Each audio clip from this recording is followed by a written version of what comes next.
Why, hello. I'm still looking at the starting soon screen. Don't worry, I didn't screw up this time. Um, I'm missing something. I messed something up here. I think, although I do like this, I like the screen. This looks pretty good. So you might kind of notice like some small things about this. Like I purposefully like lowered the frame rate. I purposefully pixelated the imagery a little bit, just because I like that vibe. But this is Dornagal. For those who are interested, actually, a little bit of trivia. This footage was taken. Shucks, I think it was like 5 o'clock local. Yeah, so I think this happened to be, I don't know what time it is over there on the beta, now that I think about it. Ah, crap. So I don't really know what time it is. Okay, I know it was 5 o'clock my time when I took it. Like, I at least I tried to remember that part. But as for exactly what time it was server wise, I don't know. Shit. Maybe we'll look at that in just a moment. That'll be like, yeah, that'll do. I don't even have my browser set up. I'm not even watching stuff. Oh my god. Hi everyone. Sorry, let me just get some of this stuff set up because it is very dual. Yeah, streaming on multiple platforms is it's a little bit cumbersome. Just gotta let you know. It's harder than you think. It's harder than I thought, that's for sure. I hadn't even poured my coffee yet. How am I gonna live? I'm so not ready. I'm not ready for today. I'm not ready for launch. Panic! Ah! So, we're fine. We're just fine. I'm just popping out all the chats. Chat there, chat there. Cool. We are good enough ready. Monster no coffee. Hey, you know what? You could just say it's still brewing. How about that? I mean, I let this thing brew all day. Anyway. What is up, everyone? This is Coffee with Soul. I'm your host.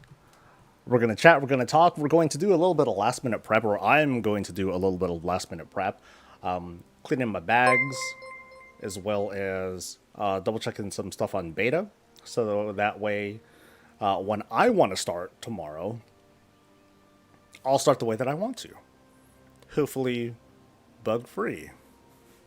You know what I mean? Let's say hi to people.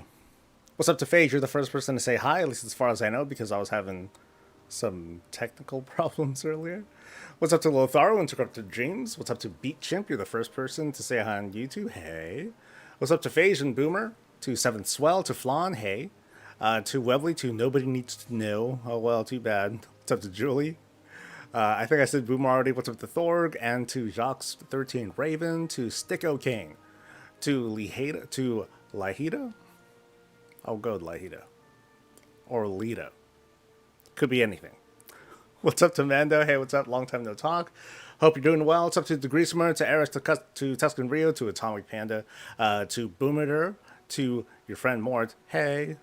To TMI and Buggies and Boars, to Vincent C and O'Keefe and Telvaris and Liz G, and to Never Too Old, true words not often ever spoken. To Trevi, I think I already repeated you. To Joseph, to Montagal, to Panda of Mystery, and to the rest of y'all, the beautiful digital smiling faces who will want to say hi.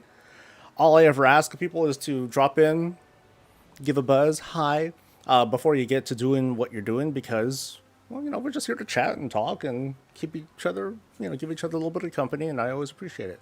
What's up, Slick? What's up to Professor Xanthos? To Ascendi, to Robert, and let me actually read the chat. How about that? While I craft stuff. Okay. So yeah, the new background that you saw here, I'll just show it off for people who were just who tuned in a little bit late here. Yeah, so this is the new starting soon screen that I'll have. I might redo it because it's only exactly 5 minutes long, and it should be a little bit longer just in case well, maybe it won't be so bad. I think I could just put it on loop and it'll be fine. But yeah, this is the new starting screen. This is Dornigal. This is on top of part of the crafting area over in Dornigal, and it's a certain time of day. I think it might be like 5 o'clock in the afternoon, server time. So that's how you'll get that cool little sunset shot. So the sun is setting in this particular imagery, and it's nice. It's pleasant. What you're seeing there, like the activity that you see towards the bottom of the screen, that's like the flight area, along with the inn that is next to it. And then, like further down, a little bit further down, I guess towards the center of the screen, that's where like the delve stuff happens. It's not like actual stuff, but there's like a vendor there.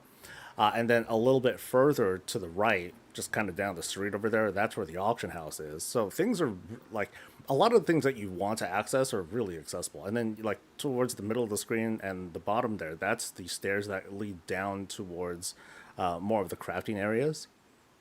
Yeah, it's a really cool vibe. But then if you happen to go, shucks, I can't even describe it. I'm not even using a mouse cursor. But yeah, like that big building over there, that's where everyone comes from. Like that's where the portal room is, pretty much. So people are going to be coming out here. So it's pretty cool. It's very neat. I'm very happy with the layout of Dornical, and I hope that everyone enjoys it too. So let me get started with some of this stuff. I think I'm almost done. I'm making some gears. I'm using some cheap overclockers for some resourcefulness because they were just dirt cheap. And I'm just making whatever I can with whatever garbage I still have on me. So what I'm doing right now, I'm making a bunch of extra parts out of spare materials that I happen to be that are lying around, stuff that the guild left behind or the guild just kind of gave to me to like make use of. So I'm basically just trying to make money for the guild, aka me. So and then I'm going to double check on the beta just what is the potency of scrapping certain materials like these, like what do I get. The numbers, I don't know if they've been adjusted since the last build, which was yesterday. But hopefully it's not going to be so bad. So yeah, let me read chat again. I will not ban anyone for not saying hi. This is that screen was not Guild Wars 2. This was Dragonflaw. It was Dornigal. Ooh.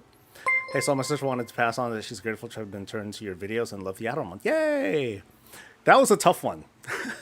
That was a really tough one. It was like a big omnibus of add-ons, 50 of them, and they're fun to cover. They're fun to research. Sometimes not so fun. Sometimes I run into like really massive problems, but it's always like I want to do more of those. I want to do like a more regular. Maybe it'll be like every month or so, but I want to do a more regular. Like, hey, let me review new add-ons that I've seen this month, and some of them might suck. Some of them might be like really cool. Good or bad, come take a look and look at the shit show, maybe. Maybe that'll do it. Isn't pre-launch tomorrow? Yes, the launch is tomorrow.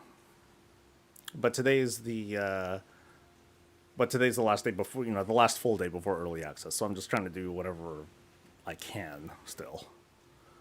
Is that on Thursday, not Friday? I thought we'd get 2 more days. No, this is going to be coming out. Well, technically, it's whatever. But yeah, it's going to be coming out tomorrow, Thursday, 3 p.m. Pacific. So check your local time. Yeah, head start. I cleaned up bags, cleaned action bars, parked my main in Valorant. Let's go. Oh yeah, you got me. Yes, it's been a rough couple days. Not rough, but it's been a very busy couple days. Like that add-on video, like it took up so much time that I couldn't even do any last-minute remix stuff. So I probably missed out on a couple of things that I never bothered to get. I didn't even check if like things had like bugged out or if I missed transmog or whatever.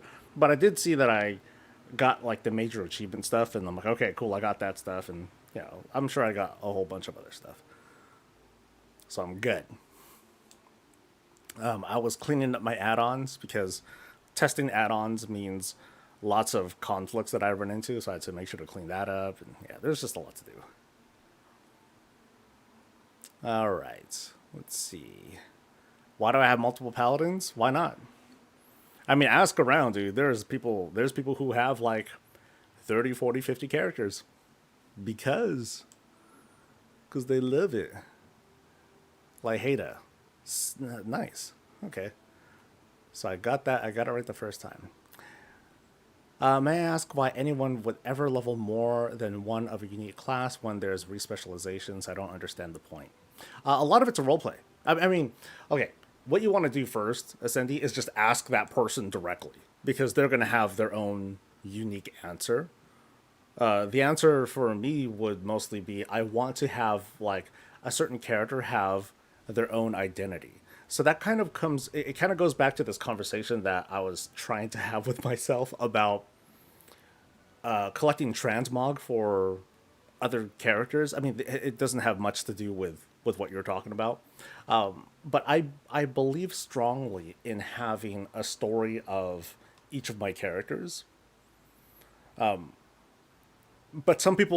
for some people, it just doesn't click. For some people, it's like, no, I'm just a gamer. You know, I'm here to get gear. I'm here to be the best. I want to be at the top of the leaderboards. It doesn't matter what character I use. They're just tools to me. But then for other people, they see their characters as characters. They want to have that certain role play, that certain flavor, that certain identity for that character. So it's a personal thing. You know, that you might not agree with, but I would encourage folks to at least be accepting of that. So you still have time. It's Wednesday. Yeah. You're fine. Excited to play tomorrow. Who else? I'm not caught up with chat. Sorry, I'm notorious for being bad at that. Who's doing early access? Because I'll be here. I will be here for early access. I will be streaming on both Twitch and YouTube for the early access stuff. But I want to make clear,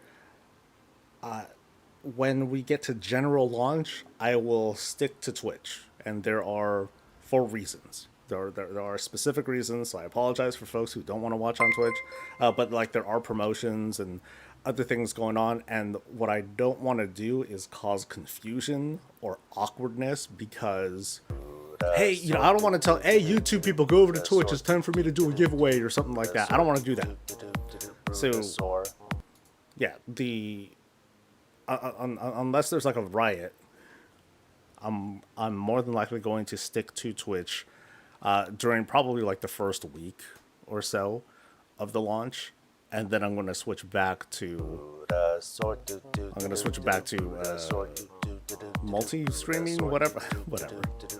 Streaming on both platforms. Yeah.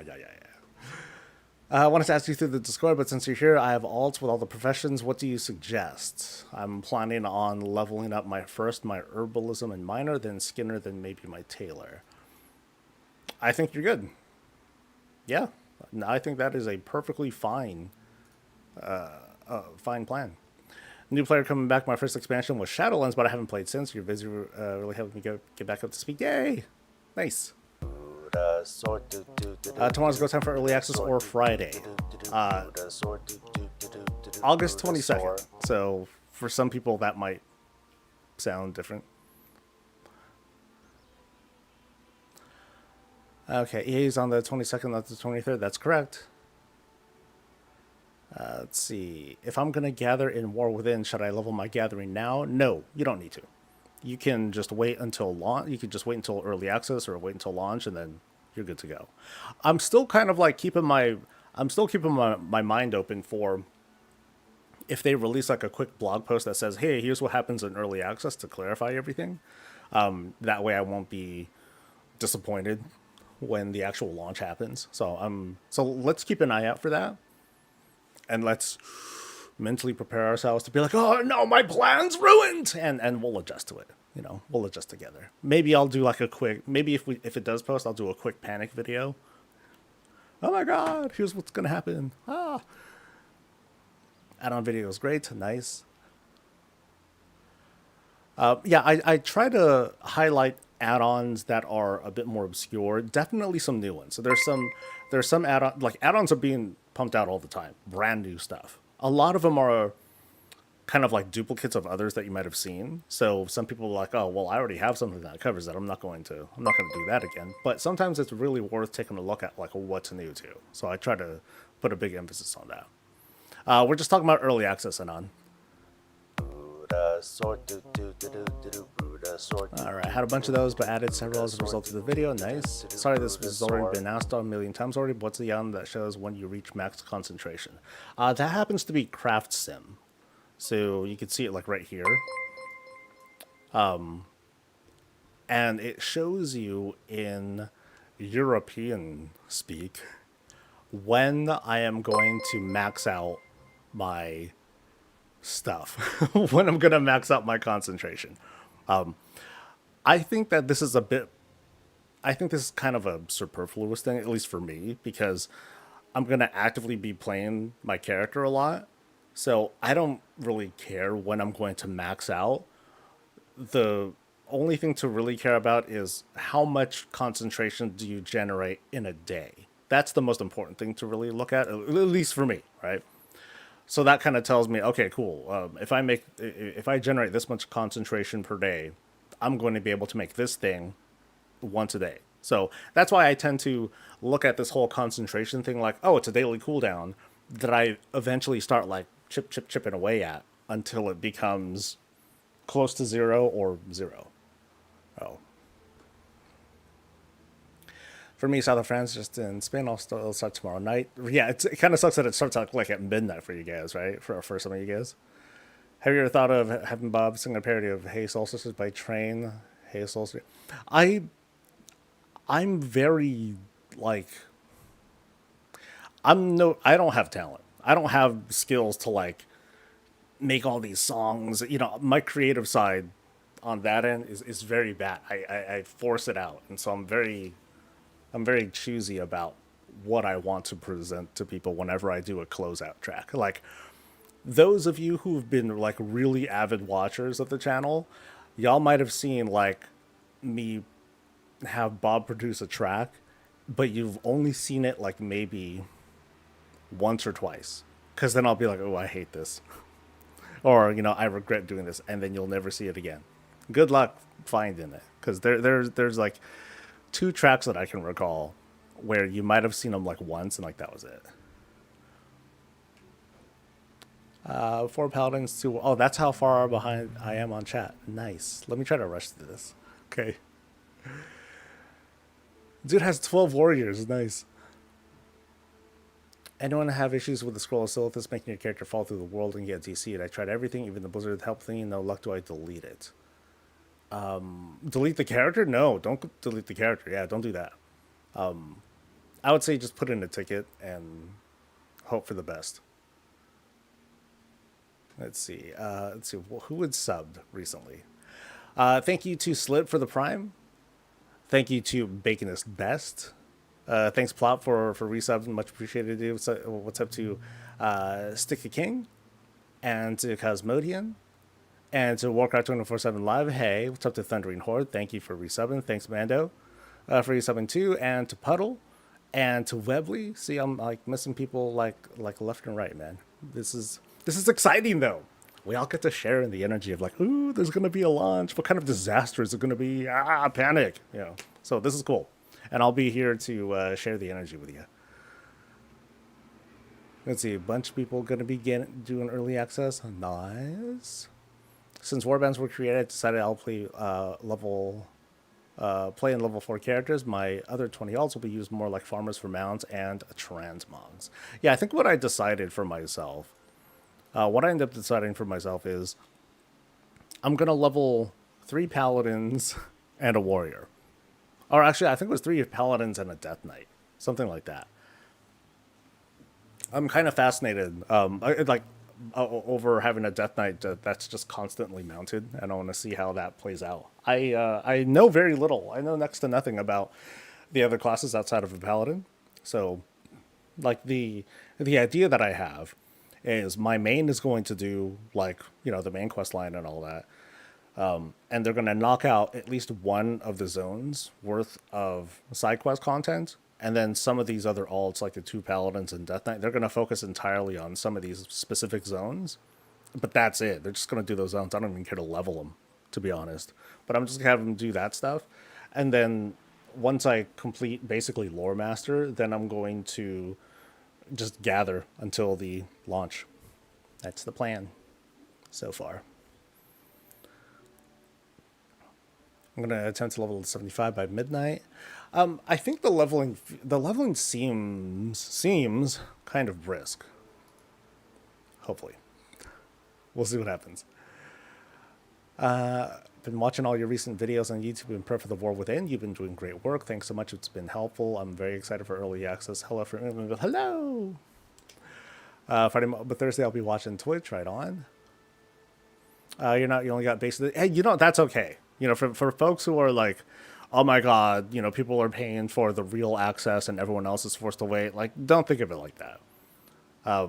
It's easy to fall into that trap. Please don't fall into that trap. Like, after I'd say like, there are gonna be people who are leveling faster than you for sure. But when it comes to like being objectively ahead of people, like, oh my god, I can never catch up. Blah, blah, blah. I'm like, that evens out very, very quickly. Like, there's gonna be some people who are like, yeah, I'm not gonna do early access, but then they're gonna pass people up like super fast because they know what they're doing. They know how to, they know the ins and outs, best practices, and all that stuff, and they'll pass by early access people super fast because it's what they do. They're good. I'll say about the conversation on having characters for flavor, that's what I do. I have all 65 character slots filled. God damn. I love realistic basic transmog, so I'm beyond psyched for this expansion. You don't like this? I mean, come on. This is dope. I mean, okay, I do have kind of a basic set. But I do have the engineering thing going. Okay, let me finish these two things. And you notice here too, like whenever I do mass crafting like this, I tend to turn most of my add-ons off.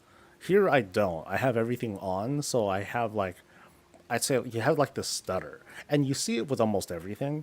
But here it's it's obviously a lot more pronounced when you're when you're running all these things at once, for sure.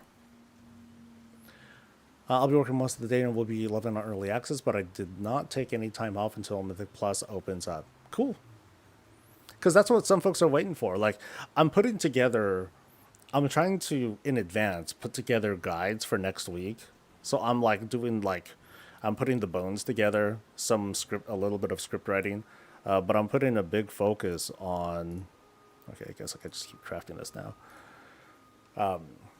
I'm focused on like just doing a quick reminder guide as to like, hey guys, here's what happens during the general launch. Here's a taste of what endgame is like kind of the flow. But then I'm also going to have another guide set up that specifically just kind of dives into how do you gear? What are the activities that you do? What's new? How do you do it real quick? All right, cool. See you guys next week. But then, of course, there's a lot that we don't exactly know, and we're not quite sure like how like there's a certain event that you do in Kaz Gar that is basically the Radiant Echoes event again. But I don't know how lucrative it is because I'm by myself and I can't really get a whole lot done when it's just me as a tank who's undergeared, and I can pull a lot of stuff and I won't die, but I'm not really killing anything. So there's a lot that we'll be figuring out over the coming days, and it'll be exciting. I heard that cloth is going to be a pain to gather unless you're a tailor. Well, if you think about it, when is it a pain to gather cloth? It's a pain to gather cloth when you're trying to gather. Who is gathering cloth?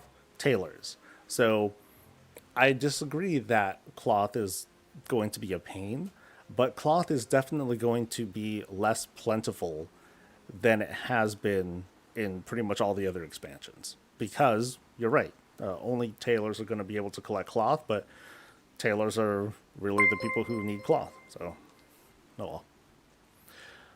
You built a new desktop. Nice. Very nice.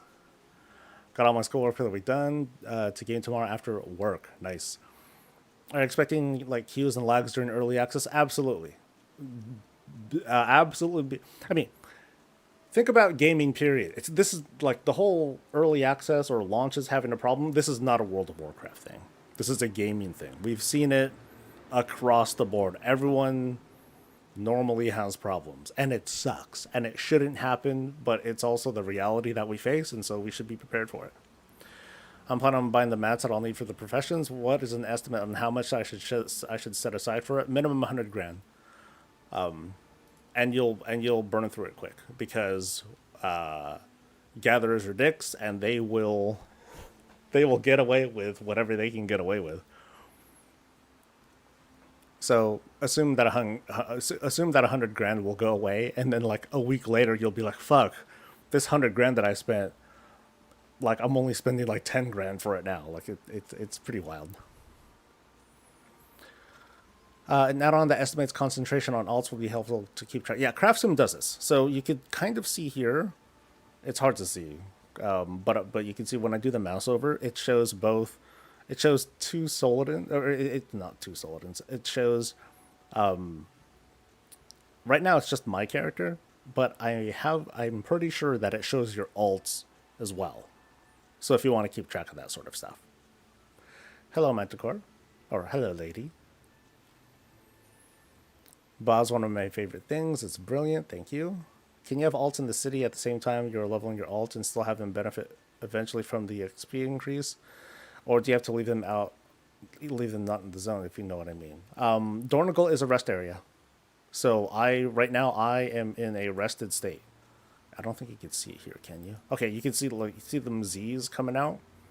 This is how you know you are in a rested area. So whenever you see the Z's coming out, you're good to go.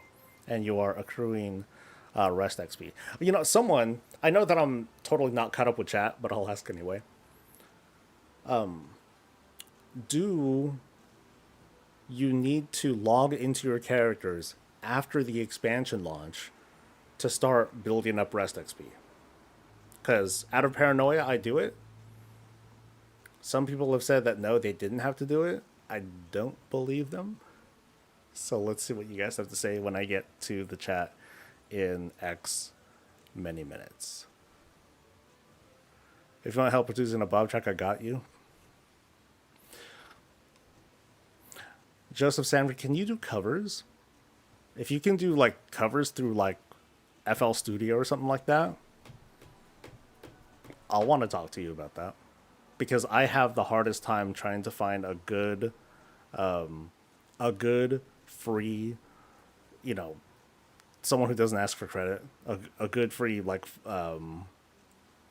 file or a cut of like, you know, produced tracks. Anyway, what's this t-shirt? This t-shirt is from the Blizzard store, by the way. This is a Ragnarok shirt. I'm not sure if it's still there, but your guild bank got emptied by a bug. You know, I've been hearing stories about that. I've been monitoring my guild bank, which has already been emptied out because I emptied it out. I'm not quite sure what to. I've been trying to put a spotlight on it, but I'm not sure what's going on. I don't know why Blizzard hasn't said anything about it. It's kind of a bummer. Like, even if it's not a widespread problem, when it is a problem, it's a huge problem. You know what I mean? I'm predicting a dumpster fire at launch while hoping for just a smoldering tire pyre. Ha ha ha. It's the first time you caught me live. Hi. And you're waiting for tomorrow. Sweet, Jackal. Let's see. The people saying the launch will be a shit show have forgotten that slans. Never call it slans. You're awful. Go away, Goose. I've forgotten that Shadowlands and Dragonflight launches were smooth. Why would War Within launch be any different? I mean, some people had really big problems with.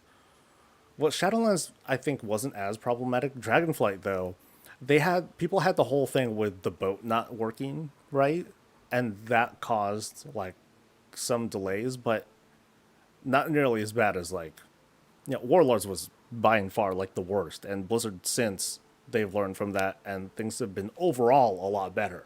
But of course, there's going to be some problems. Like, let's not pretend that it's going to be like, oh yeah, it's going to be awesome. No sleep until cap.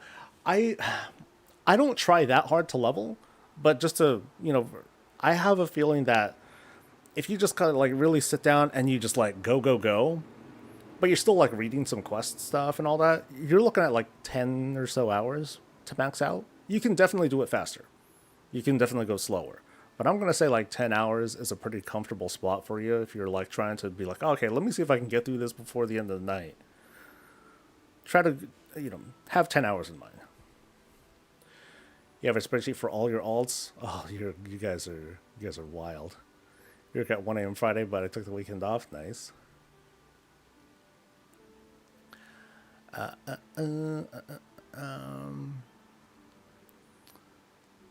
Thanks for the content. Well, thank you for the kind words, Etchashali.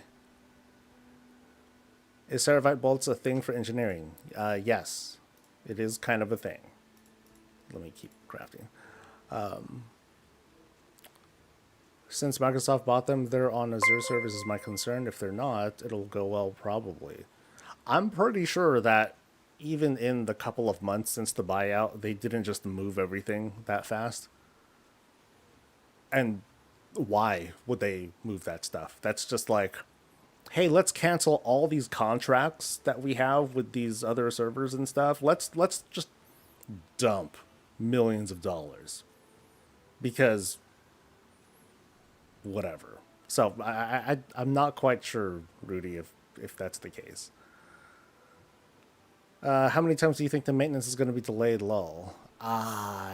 Is there going to be maintenance? There was a maintenance that went on from 7 a.m. to 8 a.m. and it's 9 a.m. right now, and I'm online, so I think we're good. Let's see. It's funny, but early access has made me feel less excited for launch. It doesn't feel real until everyone is doing it. You know who the most important player is, though, Kerwin? The most important player?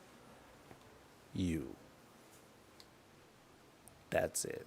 I get what you mean, though. Craig, what's up, dude? Hi.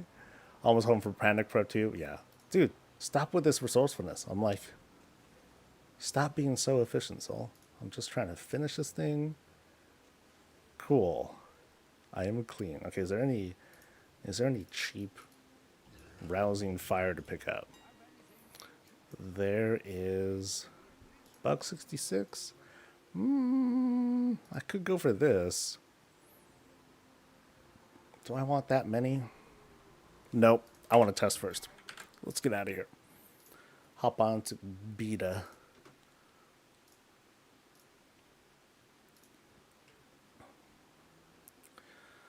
What time does the game come out tomorrow? It comes out 3 p.m. Pacific tomorrow.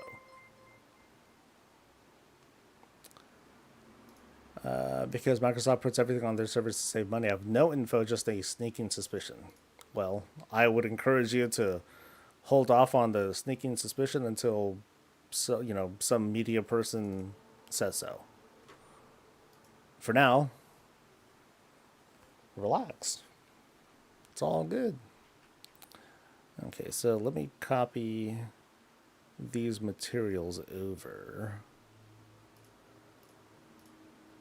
Okay. And so what I'm doing here,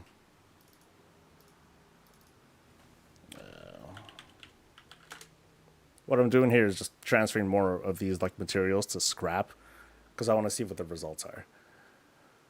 Will I still be able to finish my World of Woken meta and get Typhon after War Within launches? Yes. Yes, there is no expiration on the Dragonflight meta.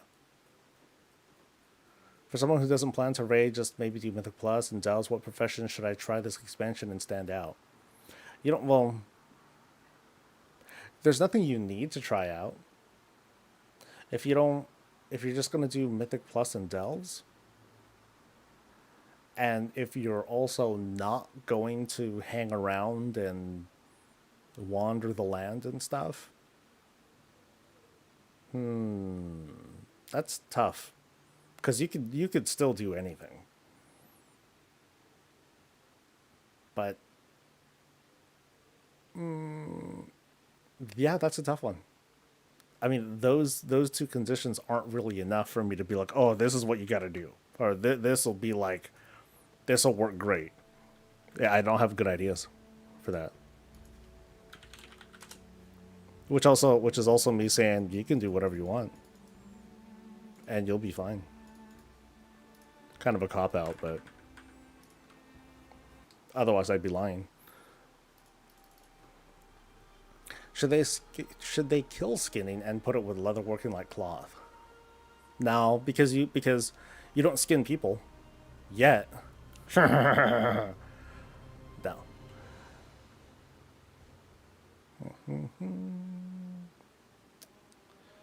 Remember that was the Corpo's decision? Oh, you're talking about the whole Microsoft server thing?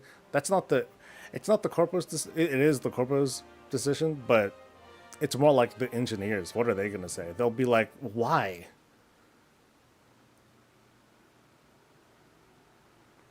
Or at the very least, wait until current agreements are over, because otherwise you're just throwing away money. Am I rushing the engineering mount? No. I am making money off the other people who are rushing engineering. Know what I mean? Know what I mean? I'm having a heck of a time deciding what I want to level first. Frosty K, Shadow Priest, Arcane Mage, whatever. Whirlwind Monk? No. Shit, what is it called? Windwalker. Jesus. That goes to show you just how much I play monks. Hi, Seth. Where should I park all my characters to be ready for the start of TWW? Dalaran. Go to Dalaran. You're good. Well, technically, okay, what you can do is, oh shit, this dude's inventory is all sorts of fuck. Technically, what you can do too, instead of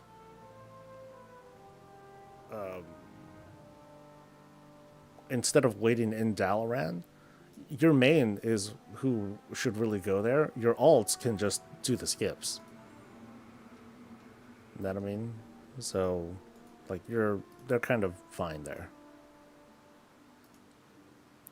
This is a beta character. Relax. This is just gonna be bad, so deal with it.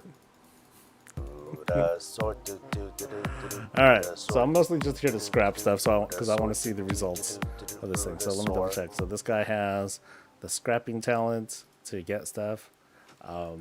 There are certain parts here.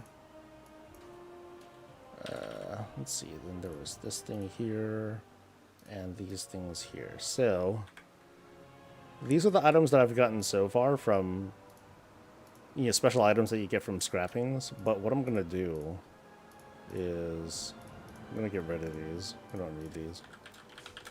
I just want to do a count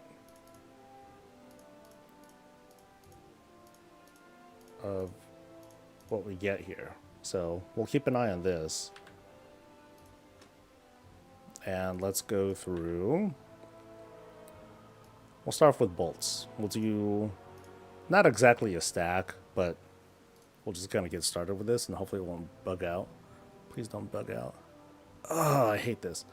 Okay. So there's like this annoying thing where if you have an uneven number of items, it's going to like not cooperate with you. And I hate it. It's very, very annoying. So let me see if that works. I guess I'll just be close to the bank when I do this. So let's try this again. Ugh.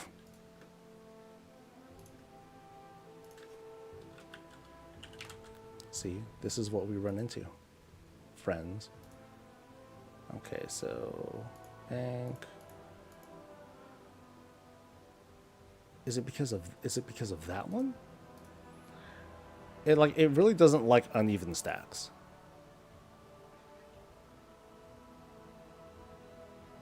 Yeah. That's dumb. Oh well. Whatever. Works now. Alright, so we'll let this run and we'll chat. Yay!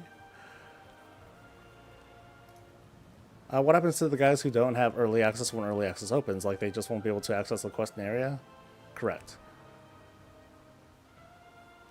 You know what? Let me do a thing real quick, just so folks know.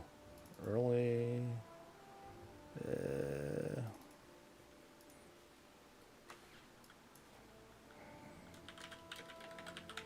Begins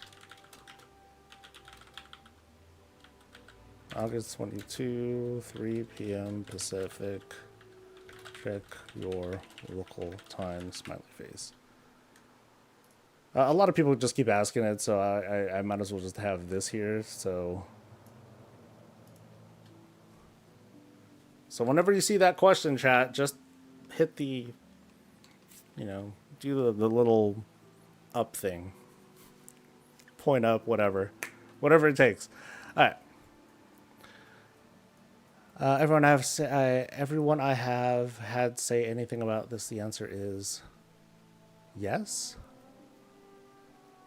Okay. Wait, what was Nulgur saying? I must have missed it. Oh well. Oh, the whole thing with that. I'm that far behind, chat. Holy crap. Okay, I got a rush. Sorry, I'm gonna try and go through real quick. I'm gonna see if there's people who have questions. Am I gonna hit 80 before I go gathering? Yes. High scale. Legion was smooth. Dragonflight early access. Dragonflight didn't have early access. What am I prepping here? I am doing some testing to see the lucrativeness of scrapping stuff. Is there any way to make gold with artisan metal? I have a ton of it.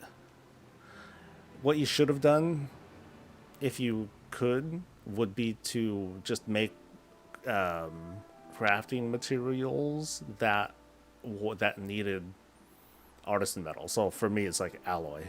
That would have been the way to go. Why is everyone dooming the release? That's some way, Mikiri. That's how some people mentally prepare themselves for disappointment. They just are super cynical about that stuff, and they'll also try to drag everyone. The thing I don't like is when they drag everyone down to be at their level. That's always kind of cringe to me. I hate my guildmaster. Held this huge, super important meeting. Just had a PowerPoint that was just 4 slides saying we were doing the same thing. Wow. That's wild. Is there a list of scrappable stuff for engineering? I don't know if anyone's compiled the list, but it's, a lot of the stuff here. So a lot of the tier 2 and tier 3 parts are things that you can pilfer through, not scrap, but pilfer through. So you can see here, even vanilla stuff, you have copper bolts, bronze tubes, frameworks, these little gear looking things. Kind of a lot of vanilla stuff. But the thing is, no powder. That's the big one. No powder. Is there any way to greet people at the expansion start to make fun of it?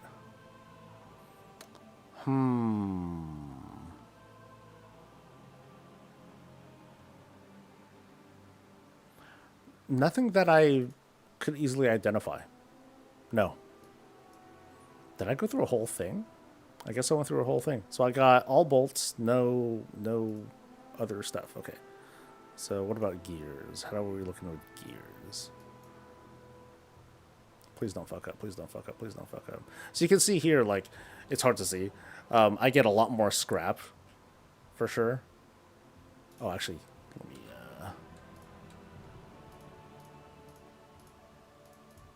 I don't know if that's going to work. I don't know if that... No, that's not going to work right.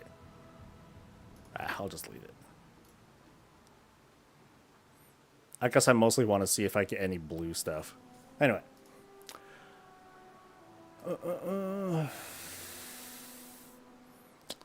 One as Microsoft cared what the engineers said, but I agree EA was 100% Microsoft suit selling boxes, seeing what all the other companies do and copying. I love that cope. See, I refer to myself as very, you know,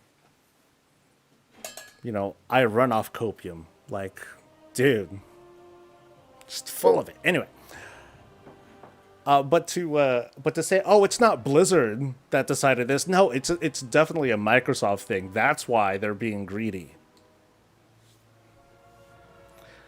I'm a huge WoW fan.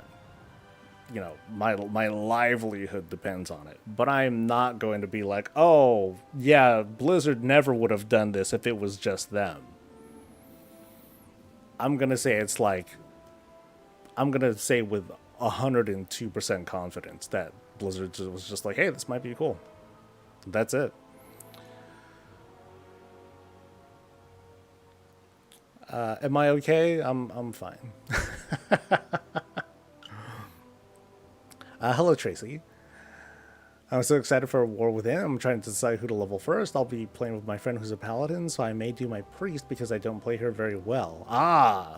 To ride on the coattails of another.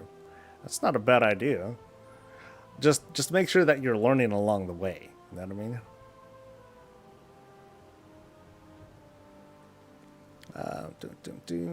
Angela Exalt, nice to see you on YouTube. Can't wait for tomorrow. Me neither, dude. If anything, I wish I could have like one more day. Just one more day. All right. You can put a timer too. People might ask for the time zone differences now. I said check your local time. Too bad.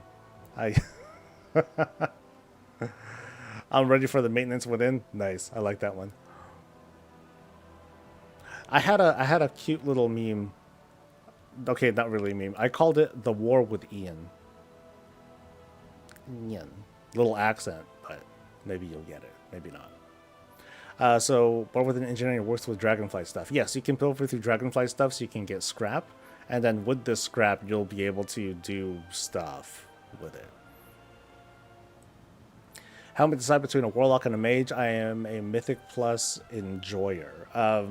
Mage is meta, but Warlocks are just cool. Maybe that didn't help at all. Just fingers crossed that the Ceravite bolts are still scrappable. I have 40k Ceravite 3-star ore. They've been okay. So, what's your number one tip for prepping aside from gear? Hydrate. Stay healthy.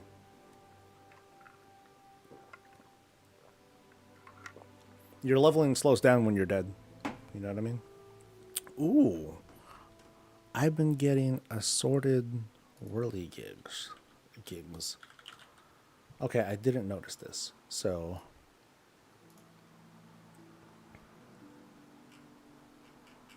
still rare though. Oh well. Do I have to have War Within beta downloaded for early access? No.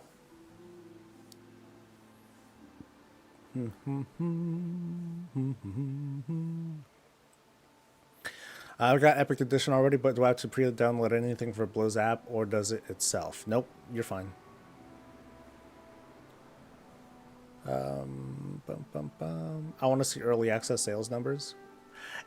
I don't know. I mean, it's up to Blizzard to reveal that. But if we see on day one or week one, we see like saying, "Hey, this has been the fastest something WoW expansion," and that's when you'll know. We're not going to get full transparency, but we'll see something.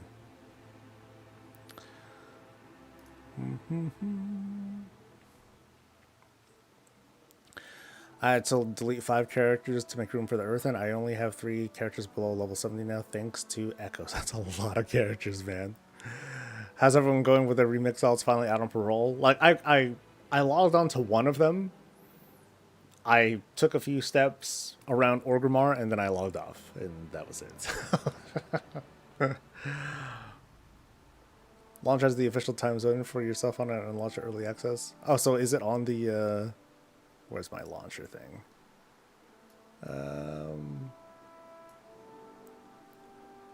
Where would it show up? Is there like a countdown thing? I don't see a countdown thing.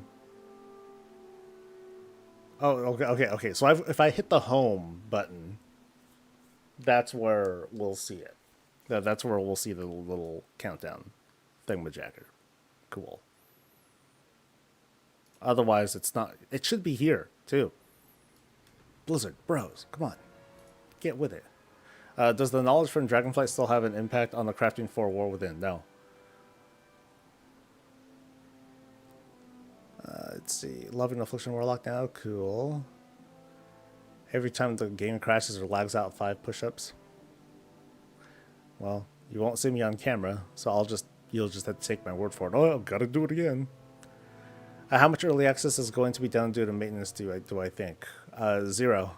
I'm just gonna hold off and have full faith, but I'm gonna go in optimistic, but I'll expect problems. That's my approach to most things.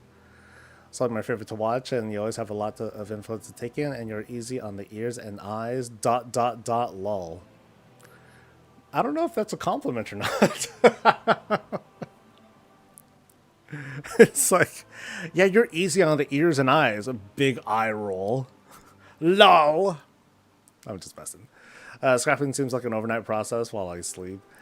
For me, I want to do a lot of my pilfering and scrapping during early access, because when we get into the hubbub of after the first reset, I'm not gonna want to take a lot of time to do this.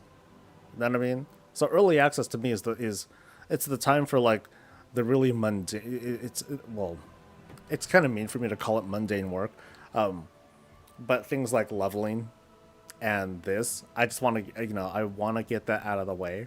But because I played through beta, I read through the story and all that stuff, so I know all these things. Now it's just kind of me going through the motions now. Okay, so what did I get? I got no blue stuff. And this is greased up gears. Okay, but I got some whirly kicks. So they did nerf this a little bit too, I think. Before, I was getting like some of this blue stuff, which is like, ooh, this is good money. So they might have, maybe, because it's all about the odds, right? They might have done something where you'll need to scrap War Within materials to get some of this stuff, which means it might not be worth it at all to go for the mount early, because you're just not going to see these parts. People are going to be saving their materials for actual stuff, not for this shit.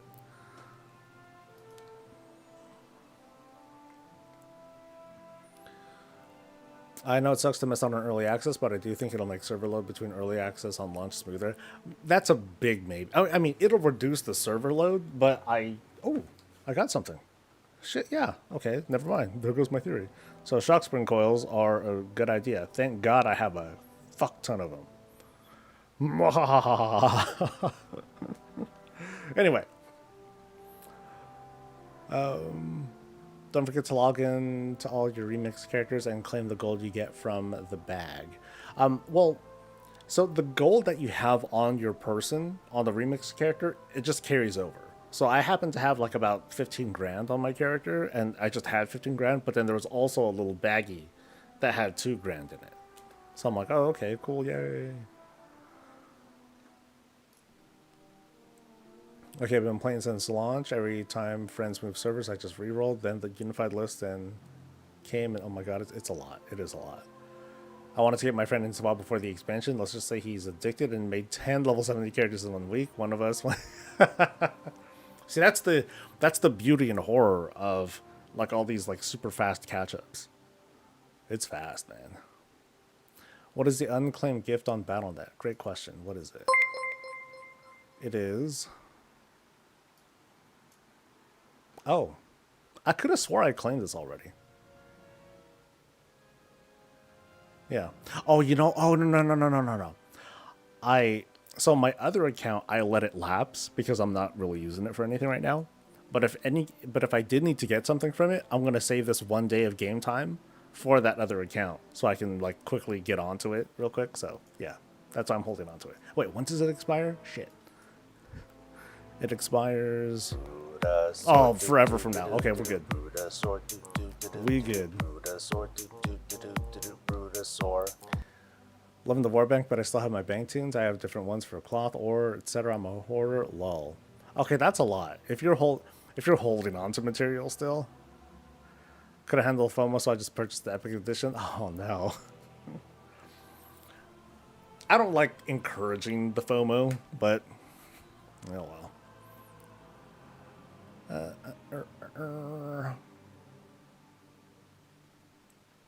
Retro, hello. My goal is at least 3 or 4 million gold the first month. There's like so many opportunities for gold. It's hard to fully predict like who's gonna win on the crafting side of things. Ooh, I got another thing. This is something different. Oh wait, okay. How many times did I get this? Because I totally missed this. Shit. Okay, so there is another item that I just happened to get. I gotta redo this test. So...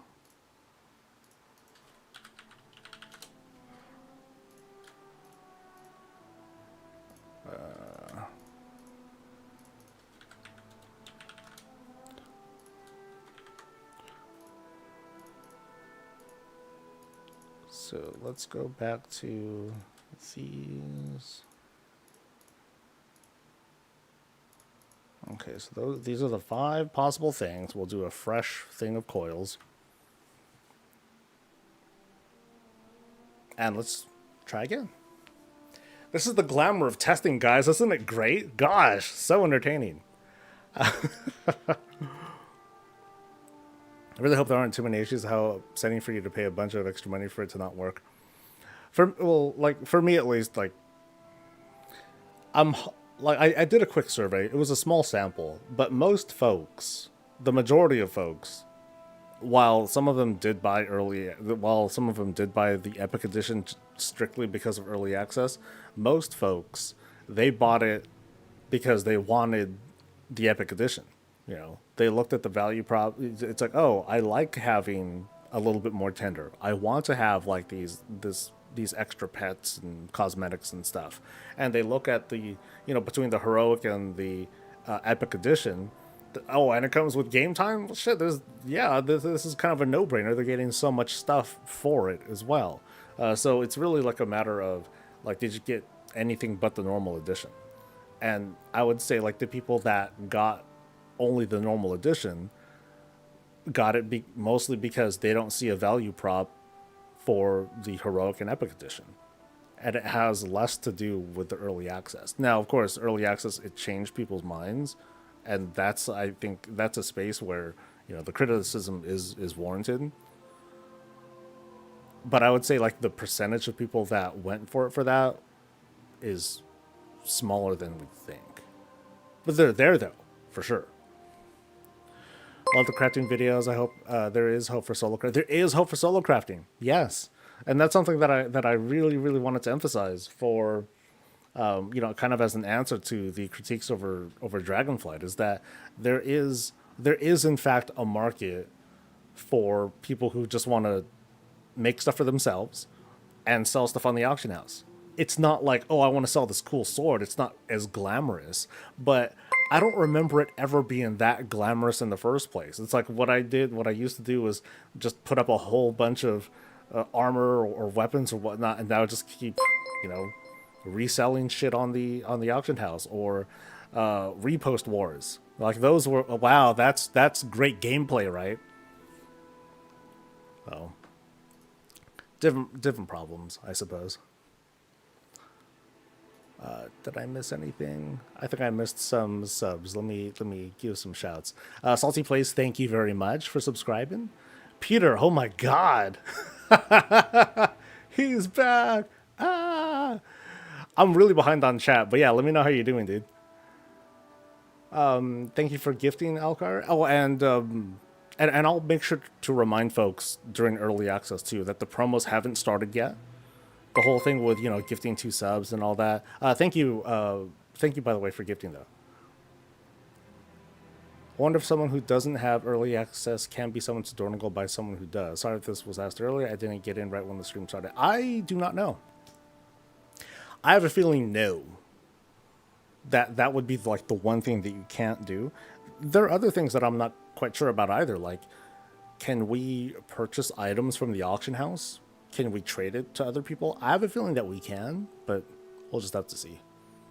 Because I'm thinking to myself, so one thing that I never tried testing for myself, like let's pretend if I have like a new World of Warcraft account or whatever, and it just has the base game, whatever that is, can I possess anything from the most current expansion without without owning the current expansion? Because I don't know. If y'all can answer that, that'd be cool. And then maybe when I catch up, we'll talk about that some more. You're leveling one character to max, then you have about 10 alts for profession meals. I'll be doing a lot of herb and mining in early access and doing all the side quests. That's my plan, for sure. Early access starts in 29 and a half hours, something like that, yeah. Seems like Hawaii might be getting a tropical system soon. It's gonna be hot during early access, so. Love trying with you in game and in Discord sometimes. I tend to keep to myself. Just yeah, like I tend to play privately until I raid, or you know, guildmates ask for help and all that stuff. Then then I'll come through. Is the Amalgam of Rage still available? I don't believe so. That's the Diablo one, right? Is the casual route from making gold just farming and making reagents? Not a huge fan of the trade chat spam to build clients. Yes, that'd be the way to go. So you want to focus your professions based on, whatever your professions are, to focus on reagent crafting. And no matter what route you guys go for your crafting, once you decide it, stick to it. Don't pivot. Master it. It doesn't take super long to master any one thing. But the last thing you want to do is be like, oh, you know what? I'm just gonna pivot. This is a bad mistake. I'm looking at the prices. It's not. No, just keep going. Just keep going. And you might hate me for it, and it might be a bad call to make anyway. But the absolute worst mistake that you can make is to pivot when you're like a little ways through, and then you will definitely feel like you're behind. Is it worth buying profession tools and accessories for a fresh gathering tune, or just wait till the new ones come out? If they're dirt cheap, buy it. Like, if they're like 100 gold, buy it. But new tools, they smoke the old stuff. But if you have nothing, you might as well have like a little bit of something while you're gathering, because, hey, a little bit of percentage, small percentage increase. Woo. Not a huge deal, though. I didn't buy Epic for any one individual thing. It was for all the extra things. Damn right. Nice to have another 30 days of game time with Epic Edition. Yep. I got the Epic for the Riding Griffin. Yep.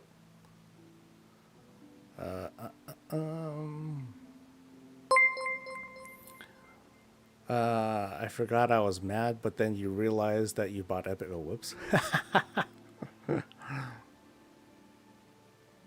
As a gold farmer, I bought it entirely for early access law. Oh, that's fine, right? Yeah, that's fine. I haven't bought an expansion since PFA. I just use WoW tokens and turn them into Blizz monies. Damn right. Fist bump. I get a feeling from the people I play with that early access stop people from buying. Early access stop people from buying the Epic Edition. But dude, tender. It's easy tender. You get a Hearthstone toy and all that stuff. See, someone out there's like one or two people out there who are like, damn you, Blizz, for... Wait, did I already go through this many? I guess I did. I did not get a lot of stuff for that, huh? Okay, so let's go back to Gears again. Oh, no, I AFK'd. Shit. Oh, well, we'll just go through the motions. It's not dead. Thank you. Thank you for subscribing, dude. What makes profession good now? For yourself as a player, you can make what you need, and if you want to play auction house game, you need to put in a lot of work. Repost wars was the previous form of PvP. It's so annoying. I was so annoying because like what I would do, I would take my primal molten alloy and I would post 5 at a time, and then I would watch like the other reposters be like scramble so they can post 100 again, and then I just post another 5, and then I immediately just keep posting 5 again and again and again and again until they just get really upset.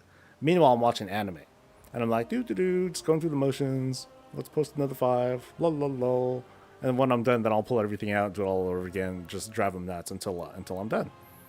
So, ha ha ha ha ha ha. New profession system is the best. It's the first time I actually cracked this stuff for others. It's fun. It's a cool feeling.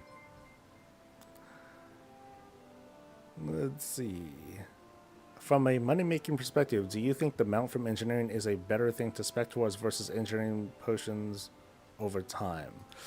That's a tough one, because I haven't paid, like, personally, I haven't paid... Oh, did this not work right? Okay. No, of course not. Because the bank fucked up again. Gears. Where are my gears at? Gears are... Oh, okay. So I think if I move that to the other side, I think it'll work fine now.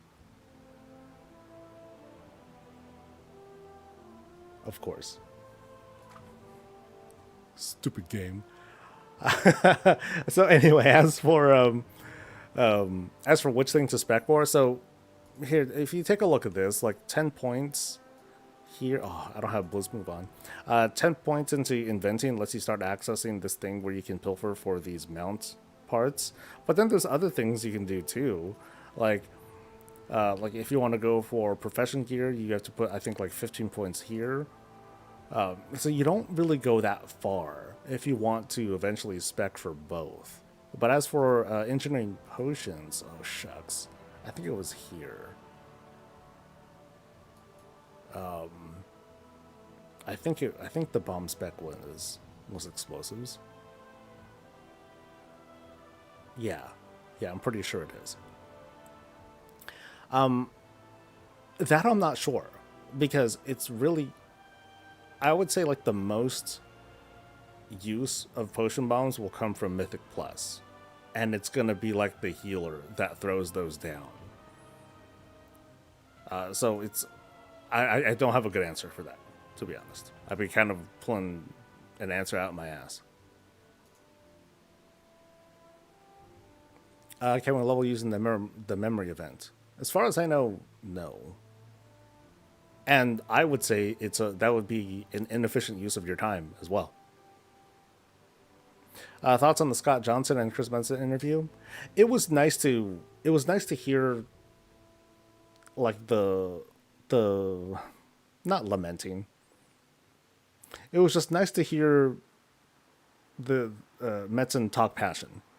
That was cool. We didn't learn anything.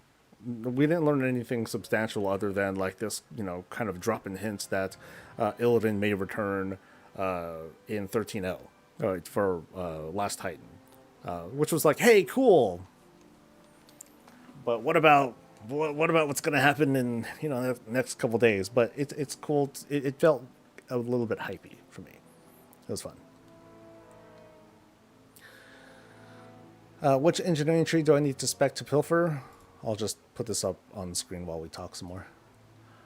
What do we want to log out at? Your main Dalaran, everyone else doesn't matter. Sort of doesn't matter. Like if you have a remix alt and you have that scroll to go to Silithus, you can just use that scroll and then go to Silithus and then use the skip once you get far enough in the campaign. Did they remove Cerebite bolts, or am I just trying spring coils? I'm just trying spring coils. And it looks like it's paying off, because I think I saw, I saw there's some blue stuff, there's a blue thing, and these are coils I'm doing, right? Oh, gears right now. Okay. I'm going to do coils again. Crafting guys have been great help. I really wish they would give alchemists something good for once. We've kind of been given the shaft. The shaft? Dude, all of my alts are going to be alchemists. Yeah, because I'm going to very cheaply make gems. That's the plan so far. I don't know how good it's going to be, because there are ways to make there's going to be like a way to make special gems by consuming copious amounts of materials, but I'm going to go the cheap route and just have a bunch of alts very cheaply make these gems, and I think I talk about it in the guide too. The Dragonfly tools will have no effect on War Within Professions. The secondary stats will have an effect, so it's not a lot. The secondary stats aren't very high, but like I said, if you have cheap, if you can buy tools for cheap, you might as well just buy it. Is it worth it to buy enchantments right now, or with the War Within ones? Just buy, if they're really cheap, just buy them now. If it's like 100 gold, cool, 100 gold. You'll make 100 gold by picking 1 or 2 herbs, selling them on the auction house. Feels like everyone's going for enchanting and tailoring. I'm thinking I'm going mining and blacksmithing and doing tools. Yeah, you're good. Hi, Chris. There were some super chats too that I missed. Oh no. Okay, my windows are all sorts of like stupid. Hold on. There it is. Thank you, Chris. Oh, that's really cool of you, dude. Yay. Okay, I'll make sure I make myself a bigger coffee. Is it a bug that the craft just stops like that out of nowhere? I call it a bug, but what's happening is like whenever you're pilfering, it's going to pull items in a certain order. But if you're like here, let me put this item here. If I put this greased up gears in that spot, I may be able to pilfer once, and then it's going to error out. Oh, shit. I got to do it more than once. Yeah, it'll try to pull... It tries to pull funny. So I got to... You need to make sure that... I won't be able to describe this in words. But I want to make sure that this is like an even number. Which is stupid. Because resourcefulness will make this number get thrown off. Because sometimes, oh, resourcefulness proc. Oh, I'm going to like get a little bit back. So anyway, people are asking about tools. I'm using Dragonflight tools here. You can see I have 178 resourcefulness. I have crafting speed, and this is where it's coming from. It's coming from my Dragonflight tools. So I'm not getting skill ups. My skill level is still 25. You don't see a plus over there, but I still am getting like procs. So it's worth it. But you want to switch tools ASAP too. What people are really missing is not going to be easy to craft rank 3. You need to put in work, but you can cheap craft rank 3 for yourself. Yeah, you're just using your own. You're using daily cooldowns on yourself, basically. So people who are solo crafters, they don't give a damn about making stuff for other people. They just want to make stuff for themselves. Very accessible. Very, very cool. Do I have any tips for gathering? Don't stop. Don't stop and sell often. I'd say if you can, if you're like out in the field, maybe drop like a mailbox or the Warband thing, switch to an alt, and then sell the stuff off cooldown so you can make money fast.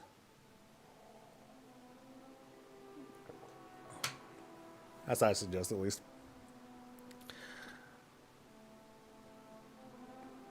Let's see. Do I have a link to the WeGo showing all the mining and urban items you've gathered? This was created by someone to quickly cycle through what you picked to help us with acuity profession cycle. I'm not sure what that means, but no, I don't use WeCores. Okay, I don't use most WeCores. I'm not a high-end Mythic Plus person or Raider. Do I know if the engineering bomb potions are going to be used a lot? I want to say yes, but you're gonna have to. You'll want to ask like a Mythic Plus person, like how useful they are. I want to say that. I want to think that they'll be useful. Okay, so what I get out of this? This was pretty good. Yeah, so this was gears. So I'm gonna try again.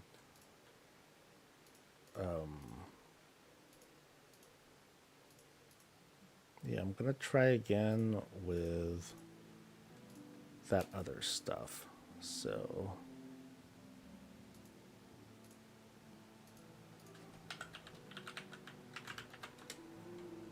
that can go.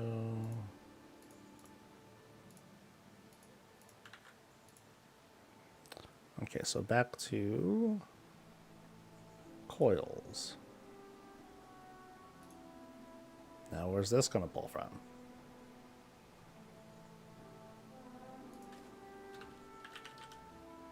Okay, cool. Yay!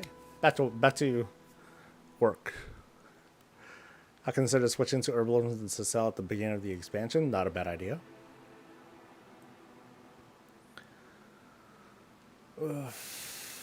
Then you need to make a choice which professions you want to prioritize for tools. You can't craft 6 epic tools. It's not possible. That's correct.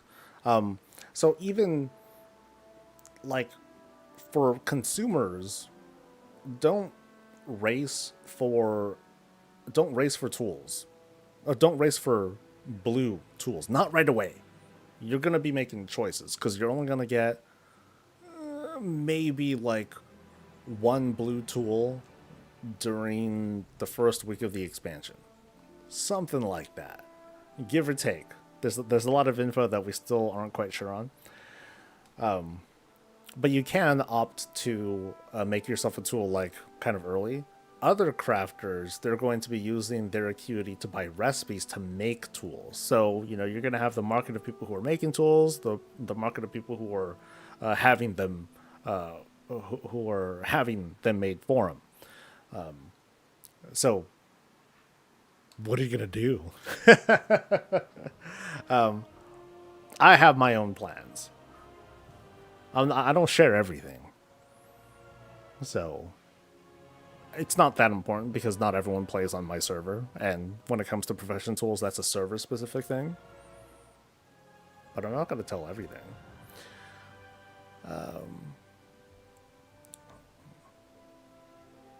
Let's see, I thought the most interesting thing was when he paused, thinking it would be spoilers to say that they're working on them all at the same time, but the content is going to come fast. I agree. Well, they actually revealed this before, that they're working on the other two expansions at the same time. We don't know quite at what level. And one thing to question is, you know, one, how fast are these expansions going to be? Like, how long, or how short? Is it going to be like Dragonflight length? Is it going to be shorter, longer? That's something we don't quite know. And also, what's going to happen in the so-called Season 4? Are we going to have a lull at all? And I'm a bit mixed on that, because I like having a lull of sorts, because that allows me to knock out stuff out, you know, that allows me to like relax a little bit and just like work on metas and other stuff. If it's just a constant boom boom boom, it's not going to give me like this time to be like, oh, let me take a breather for a bit. And it'll compel me to like keep going, and I'd feel like, not me, but I question whether or not that would burn some people out, because it's just like this non-stop thing without much of a break to, you know, do other things, unless I know life it and I'm on like, you know, it's like 8 hours a day or something like that, and not everyone can do that.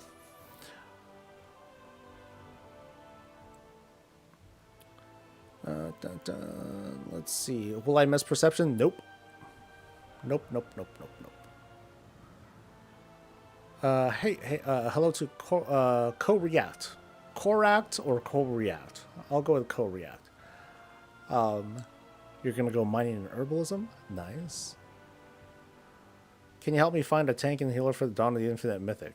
I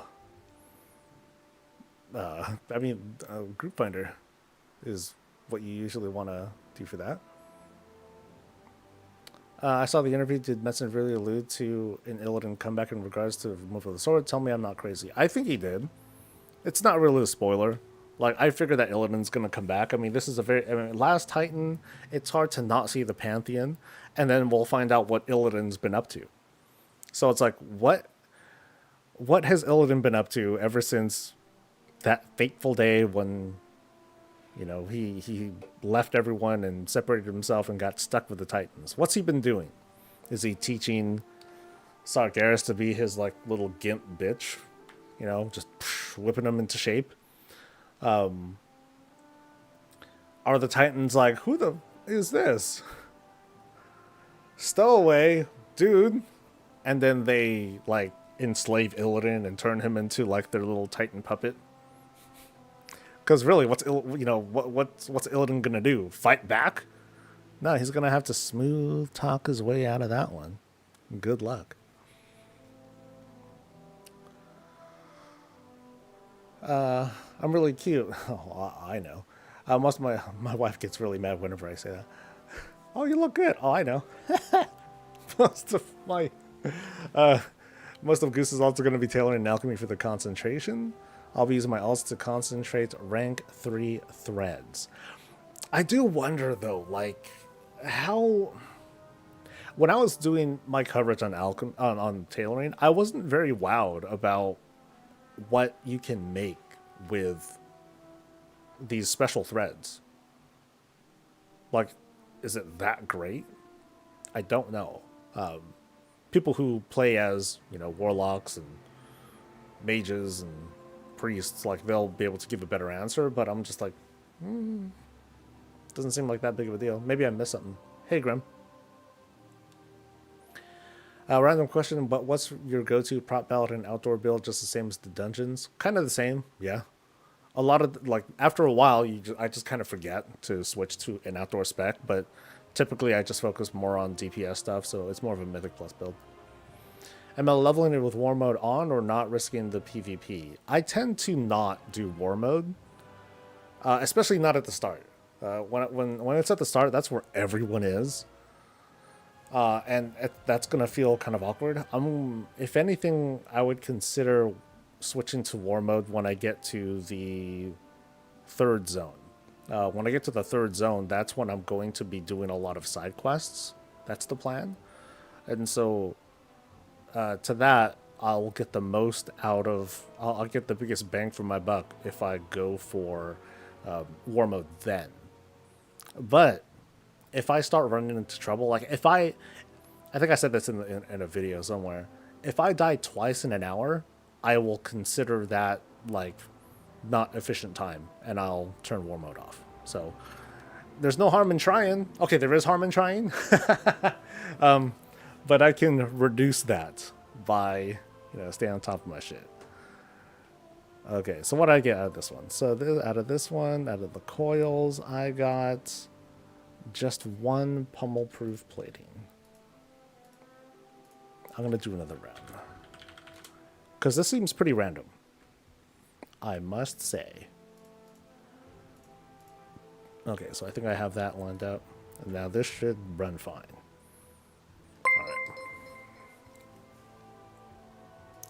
Alright. Let's see. Anyone know if the embellishments will be grayed out and not usable tomorrow? They should work. Everything should work. When was it that they turned off set bonuses like that? I think they did. I just don't remember which expansion they did it for. Go ahead and blacksmithing and mining. How's that looking? Good. You're fine. You'll be able to get everything that you want done. The only thing that I'm not too sure about, and maybe I probably won't do any testing on this here. I'll just figure it out for myself. There are certain items that I think that you only get from delves. There's this whole delve loop that might be understated, that people might not have figured out yet. But here, I'll speak on it for a little bit. So when you do delves, your focus is I'm still writing this, so I'm not going to be able to express this very well, and this is going to make me even more behind chat. Real good soul. There's this whole delve loop. It has to do with delves, it has to do with keys, and it has to do with radiant echoes. Because radiant echoes it's going to come back. It's an outdoor event that you'll see throughout the world during War Within. You need these keys that you get from completing outdoor activities. You'll just get them, right? Let's just say you'll get a couple a week or something like that if you just play minimally. Then you go into these special delves called bountiful delves. So like some delves will be highlighted and be like, hey, you'll get better rewards if you go here and you use these keys to like open up these certain chests. Don't think of it like horrific visions where you need a key to get in. You use the key at the end when you feel like using your stuff. So you're only going to use the key when you are definitely going to get a prize. So anyway, you go into a bountiful delve, you use a key, you get some stuff, you get these, I forgot what they're called. You get items, you get radiant echoes, I guess is what they're called. Then you go out into the world, you use it in a certain area, you start an event. You do this event, and depending on how well you do, you'll get basically more materials. You get flight stones or valor stones, and you'll get materials to make more keys. That'll have you go back into delves so that you can get more radiant echoes, and then you can just go in this loop. And what you get out of it ultimately is a lot of valor stones and extra loot. So the person who is not doing Mythic Plus, who is not doing raids, that's going to be kind of sort of that loop that's going on to quickly gear up. And you can gear up kind of fast. Like if you're good, you'll be able to deck your character out in champion gear like kind of fast, which isn't bad. For some people, it's like, oh, champion gear, you mean like a peasant gear, haha. But let's not dismiss all the folks that play this game, right? But yeah, there's like this whole loop going on there, and it's kind of neat. I'm only just figuring this out now because I'm playing catch up after having covered professions for the past couple months or so.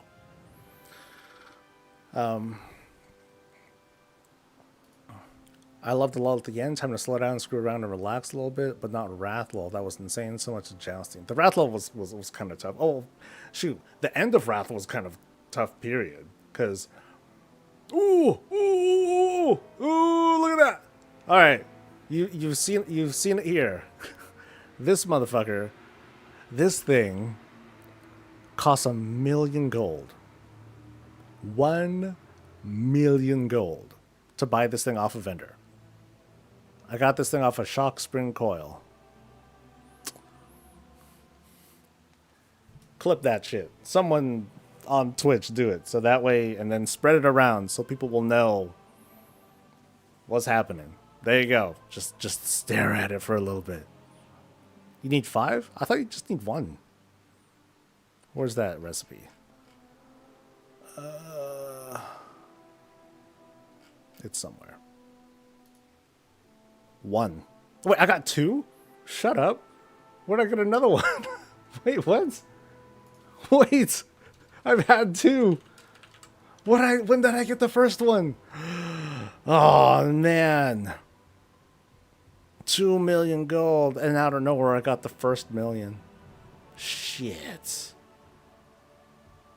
Did I put any points into it? No, just the minimum. Yeah, 10, then 0, and then there you go. Incoming fix. Yeah, right. Okay, maybe don't clip it. All right, so as far as I know, the first one came from shock spring coils. Great. And I don't even know where I got the other one. Good data, Soul. Good fucking data. All right, we're starting again. Starting from the top. So we'll go back to gears. Gears. Let's make sure this is evened out. All right. And let's go. All right, back to being behind chat again. Going alchemy just so my giant growth potions last longer. Probably blacksmithing is my second one. Nice. He's the true jailer. Illidan? There you go. For the first time quest that gives you a bag for each character, you're thinking grabbing herb or ore. Or is there an argument for grab what you won't gather skinning mats? I mean, if I'm not going to use them, then I'm not going to use them. I would say use the thing that you're going to be utilized, that you're going to make use of. So for me, it's going to be ore. Mostly. Oh my god, my theory on the whole sword and Illidan, what the demon hunters do, they eat demons, consume their power. What if Illidan is the last titan? That'd be kind of goofy if Illidan turns into a titan.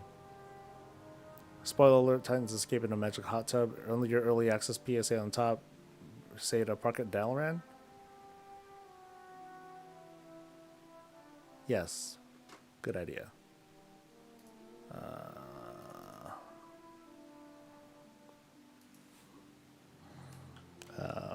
quest begins in Dalaran. Legion Dalaran.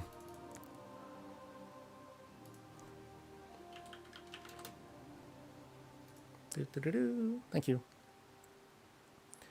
Azoth will be born. She'll hook up with Sargeras, have little babies, and we'll be fighting those after the trilogy.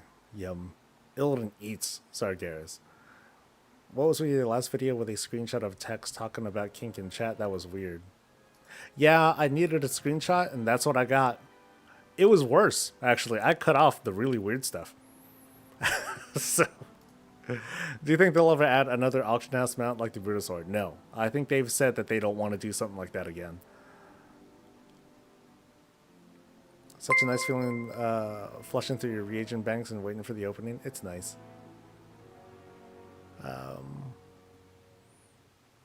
And next NPC vendor mount would be a bank mount. I wouldn't mind that. Happy you got so much bigger on YouTube and Twitch. I remember when I subbed on YouTube, I think it was Legion, and look at you now. Awesome work. Thank you. Thank you. Alcanfel. Let's go with that. Thank you, dude.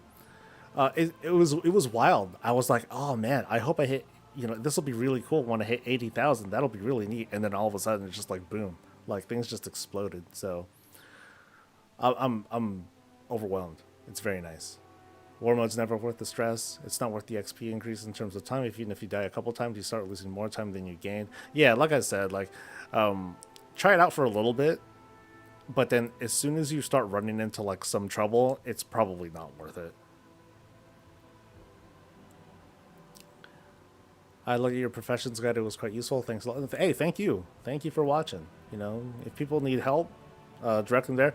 And mind you, there's a lot of fantastic creators that go really, really in depth with how to win at certain professions. I would suggest keep looking around if you're looking for very in-depth guides. Most of the guides that I do is meant to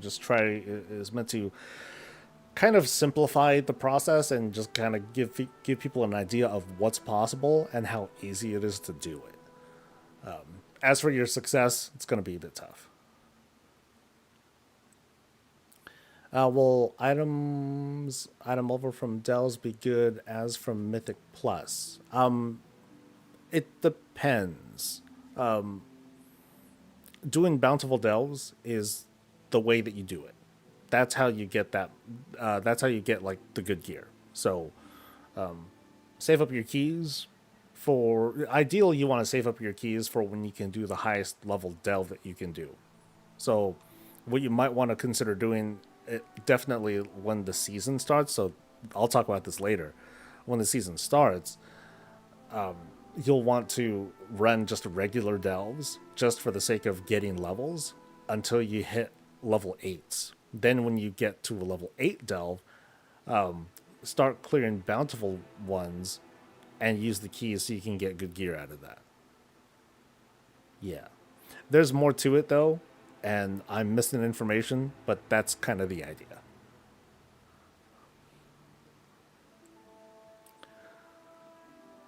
Incoming fix. I've been scrapping rank 3 parts, yeah.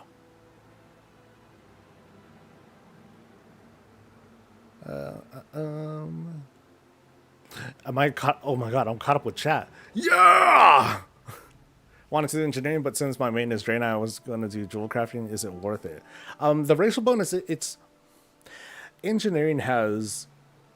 I think it's goblins or gnomes. No, I think it's gnomes. Gnomes have an engineering advantage that's fairly significant, but it's not like super huge. Like they'll be able to craft tools without using concentration probably a couple weeks before others can. But it's only tools. And tools aren't quite as big of a deal compared to like other things that you want to rank 5. Can you pilfer directly from your warband? Yes. What am I scribing for? Am I seeing if we can get mount parts? Yes. That's the gist of it. Nice. I'm caught up with chat. Yay. Well done, Soul. Am I going to do a shuffle? I'm not quite sure what you mean by a shuffle. So the short answer is no. I'm not going to do any major. I guess you mean a profession shuffle. Am I going to do this on this? Am I going to do God, what was it? Prospecting on one character and then gem cutting on another character and then more gem cutting on another character and then jewelry. No, I'm not going to do anything like that. I don't have the will. I don't. I don't get that into it. You know, I really love deciphering these professions and learning how they work. But when it comes to what I actually do in game, I'm pretty chill about stuff. But I like being able to know that when I am doing stuff, I know what I'm doing. So, how does Heroic Dungeon gear compare to Delve gear? Okay, so let me show you my oversized chart. This is kind of hard to read, but I'm gonna show you my big old poster chart.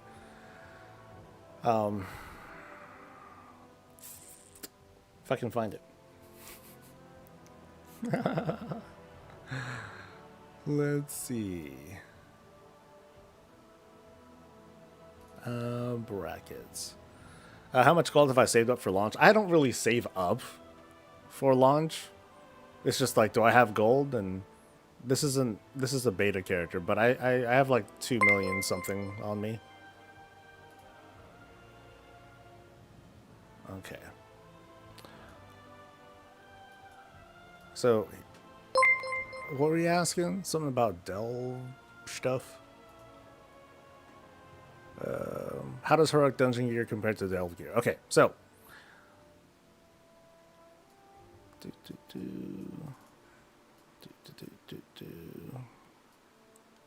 So Heroic Dungeon gear in the preseason is Explorer gear. Woo, Explorer gear. Delve gear, the best Delve gear that you can get during the preseason is going to be Adventurer rank 1 or Adventure level 1. So item level 571. Adventure gear is kind of basically the best gear that you can get during the preseason. So if you're doing the weekly, like the weekly caches, if you're doing heroic dungeons or whatever, because heroic dungeons, heroic dungeons they drop like shittier gear for some strange reason. Oh, but yeah, your best bet is delves and world quests. That's your best route during preseason. Do we know how to get delve keys? Yes, we do. To get delve keys, you want to complete outdoor. You want to complete quests, outdoor content, activities, stuff like that, and then you'll get up to 4 delve keys per week regularly. And there are ways you can kind of hard farm it too. Yeah, during the preseason, heroic gear ain't all that great because it only comes at this level. After the season, heroics will drop adventure gear, but also after the season, that's when things really open up as well. Yeah, so you'll be able to unlock all you'll be able to access all the delve levels and do bountiful clears and stuff, and eventually, once you're able to do level 8 delves, it'll be champion gear that you get. So you can potentially get 4 pieces of champion gear per week by clearing bountiful delves using all the keys that you get during the week. You can hard farm it too.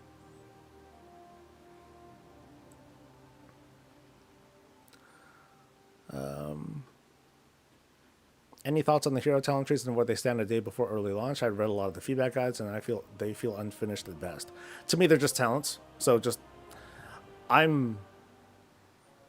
I chose to not put a lot of mental emphasis on it. It's just like, hey, cool, new talent point, boom, let's go, and that's it. Moving on, and playing the game. So, maybe we can call that a failure of the hero talent stuff, but I never looked at it as like a big deal anyway. What are the most lucrative professions to learn for War Within? Gathering. Can you level them up with mats from the auction house? Nope. Gather, gather, gather, gather, gather, gather, gather. Do you know if delves reward quests, only the keyed ones? Off memory, I don't know. But you do get crests. I just don't know what level you get. Yeah, I'd have to get on the other character to like check that out. But I'm not sure. Where to get that sheet? You get it right there. So that is it's free. Go ahead and grab it, download it. There's a link on the sheet.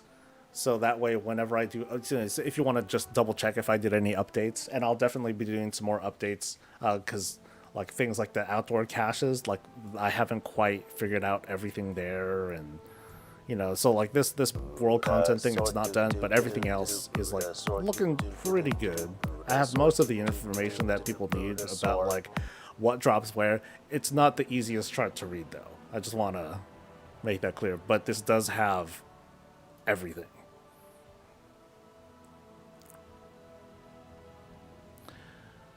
Hey there, have a nice expansion. Yay! Are there profession tools and accessories made by same professions as Dragonflight? Love your content. Yes, they are the same. Did I hear correctly? You have to go to the physical location of the delves. Yes, you don't just queue up for delves and rigigi. No, that's not how that works. You gotta go there. So like what you'll do in practice. Oh, let's see how I did. I did okay. Again. Let's go with coils again. So I think I gotta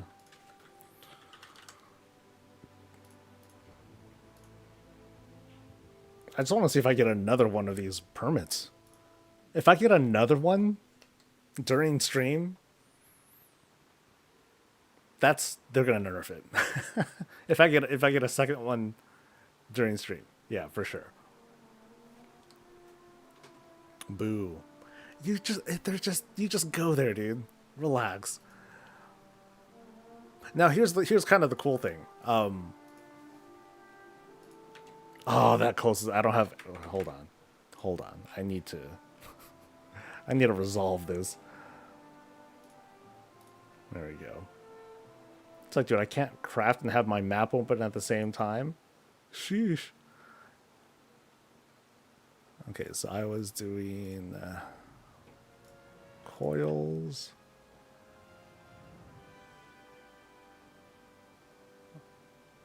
Okay, cool. Map. Okay. So, delves. Can I easily see delves here? I think I need to be in the vicinity. Or maybe the server's not working right. No, I need to see them. God damn it. No. There they are. Okay, so are there bountiful delves going right now? I don't see any.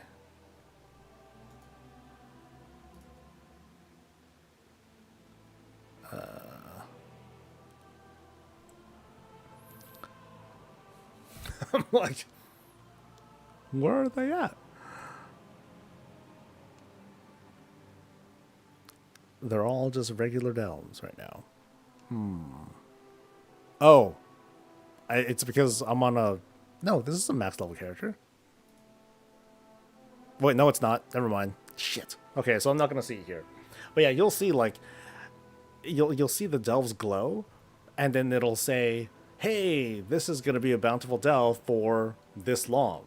And so if you want to keep redoing the delve, I think you could just keep redoing it. So you can just keep redoing it. Now, you can always go in if you want to, bountiful or not. Because even just because a delve is bountiful does not mean it's harder. It just means that at the end, there's a treasure chest for you to use a key on. So that's how they kind of get you to go to other delves. Because it's like, oh, I'm going to play games today. Oh, this delve's lit up. Okay, I might as well just go here. Cool. There are other reasons to choose the delve that you go into as well. But for the most part, it's, you could just repeat them. and just keep doing the same one. So while, yeah, you got to travel there, you could just get right out and go right back in again. Oh, it does disappear? Fuck. Okay. Never mind. See? That's why I don't talk about it in a video yet, because I don't fucking know. Yeah, this character's not 80, though. So that's why I wasn't seeing anything.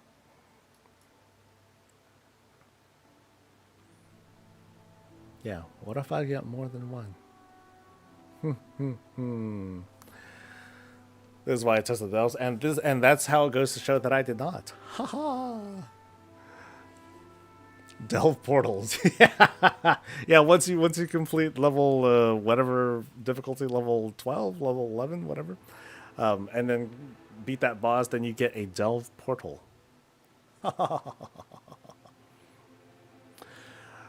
What are my thoughts? Let's see. What are my thoughts on enchanting? Is it worth having your main as a main disenchanter than have other tunes for the enchants? Maybe.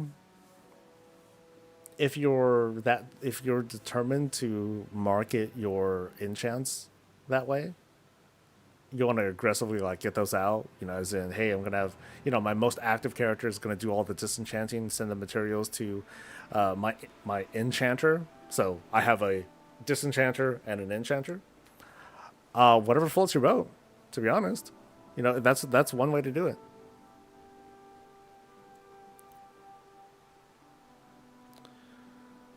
But you should not use your key until Mythic Wheat start. No, if you don't want to, no. Yeah, you can hold on to them. As far as we've seen, there isn't like a cap, a maximum that you can hold on to. So that's why I would say like a good way to start the season would be to hold on to as many keys as you can, and then when the season starts, level your way up to an 8, and then just clear bountiful 8s until you have gear.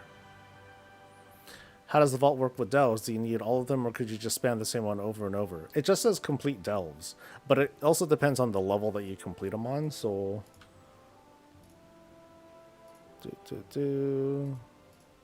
where's my vault thing?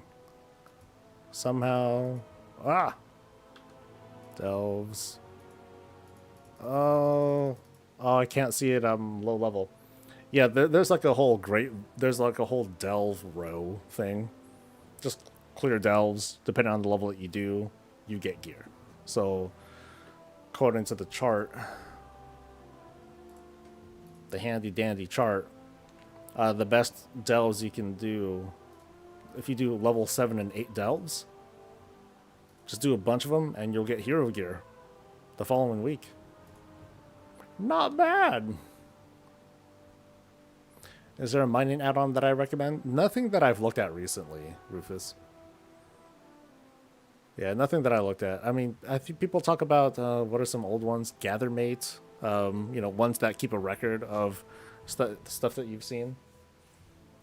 I'm not fond of like icon spam on my minimap though. Like for me, like it's more back when I was like kind of a career gatherer person, I was doing it a lot more regularly. I just started remembering where to go. So,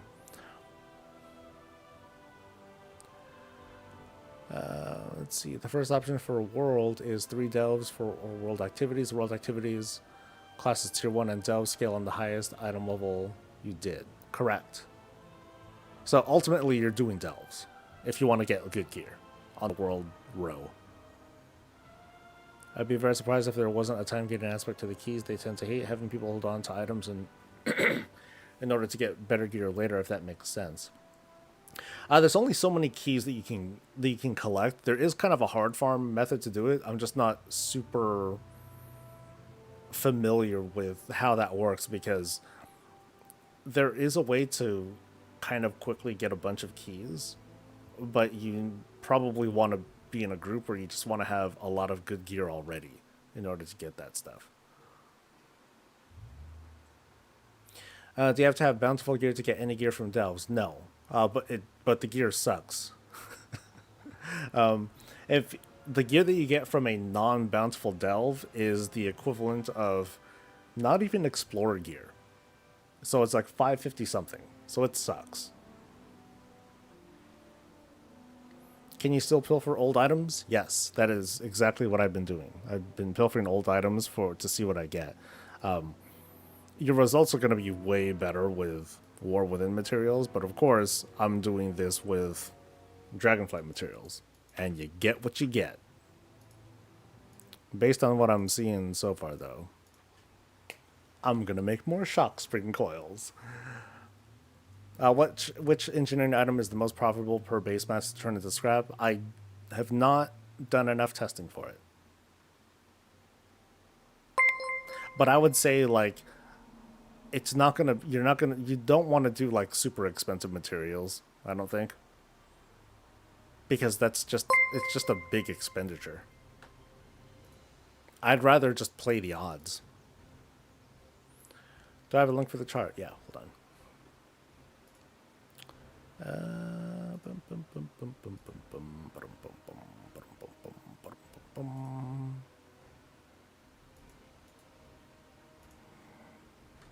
Beep. There you go. Have fun.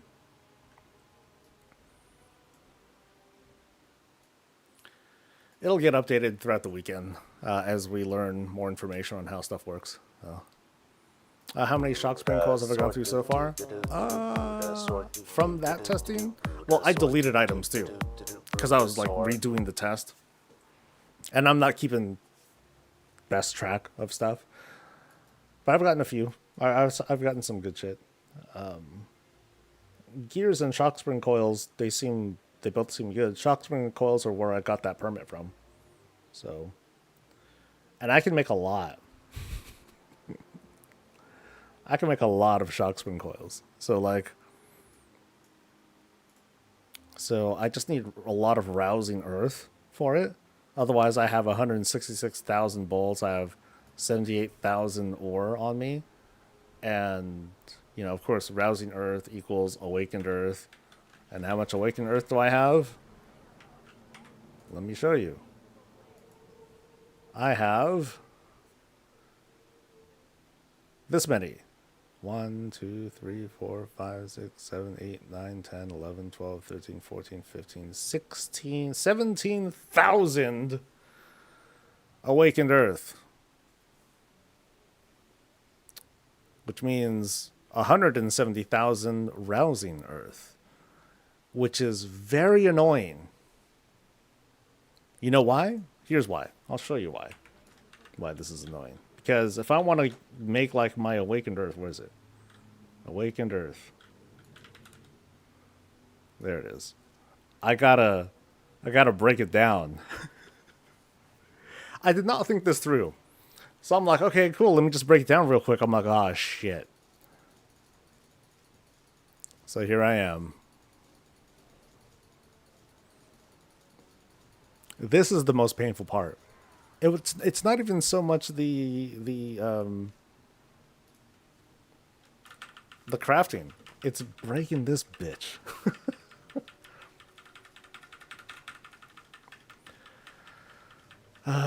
Does the rank of the shock spring coil affect what you get? I couldn't tell because I make really good shit naturally. So I couldn't test it even if I tried. Found the action bar and bind it to the scroll wheel. Oh, that's not a bad idea. Oh, but then I'll have to like default it again, and this is fine. Disable add-ons go to X-Outer for faster times. Oh, that's a good point. Turning off add-ons will help a little bit. Hi, Shadowprey. Pro tip, add it to a macro for a skill and you can play and break it down at the same time. That's not a bad idea. That's seriously not a bad idea. It's not like it uses my globals or anything. Just bind it to, just macro everything, bind it to everything, and eventually, yeah, you'll break all this shit down. What am I doing right now? I'm breaking down 1,000 awakened earth into its base materials so I can make a whole shitload of shock spring coils. That's hella funny. Yeah, it just macros everything, bro. No problem. So yeah, there's a lot. Yeah. Yeah, there's a lot. This is a lot. Go into combat, turn on the setting that keeps casting if you hold the button down. Oh, dude, that's a good point too. Does that work for like casting? Was it hold? No. Shit, what was it called? Cast. Press and hold casting.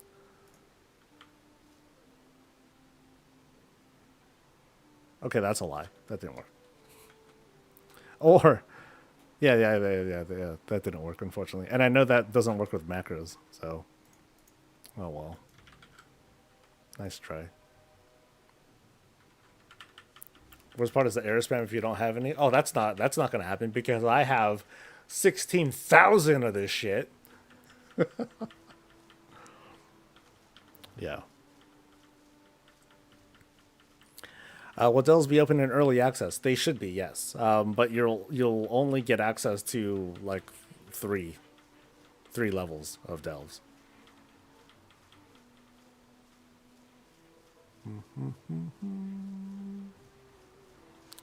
Springs now, yeah. Well, springs are the easiest because Earth is dirt cheap. Dirt cheap. How about how? Oh, hey, we tried. Right? That's the whole point. So 571 is the highest we can get in early access. I don't think so. I think you can. You should be able to use weathered crests. Maybe. Yeah, because you don't need crest to level up to 580. But I'm not 100% sure on whether weathered crests are going to drop during the preseason. I want to say yes, but I have no idea. I mean, if anything, there might be a season cap. Oh, maybe sorry, a preseason cap to weathered crests, something like that. Remember, this is the first time that we're starting an expansion with the upgrade system in place, so there's like some things that we're not entirely sure about yet. It's gonna be cool. It's gonna be interesting. It's gonna be chaotic, and people are gonna bitch, and I'm gonna report on it. I doubt any crest and stuff because it would affect the race. I'd say. I don't know. Like, if there's like a preseason cap of weathered crests, I don't think that'd be a big deal. Because, yeah, I don't think it'd be a big deal. It's only adventurer gear, some veteran gear. Yeah. You're gonna get all your time runners up to 480? Cool. I mean, they're already like 467, and you're fine. You're good if you have an item level of 400 on your characters. They're good. They'll survive. You'll one-shot things at item level like 500 or so. So, no mythic dungeons until after the raid release. Yeah, it's going to be the second week. Now, this is kind of like them trying to measure things out at the start of an expansion. Future seasons are going to be treated differently, though. Like, I think they were saying that there's not going to be a heroic week for season 2, 3, and so on and so forth because it's not necessary. Here, where people are spending a lot of time leveling, getting themselves used to the new systems, the new flow, the new activities, changes, and so on and so forth. And 2 weeks is good.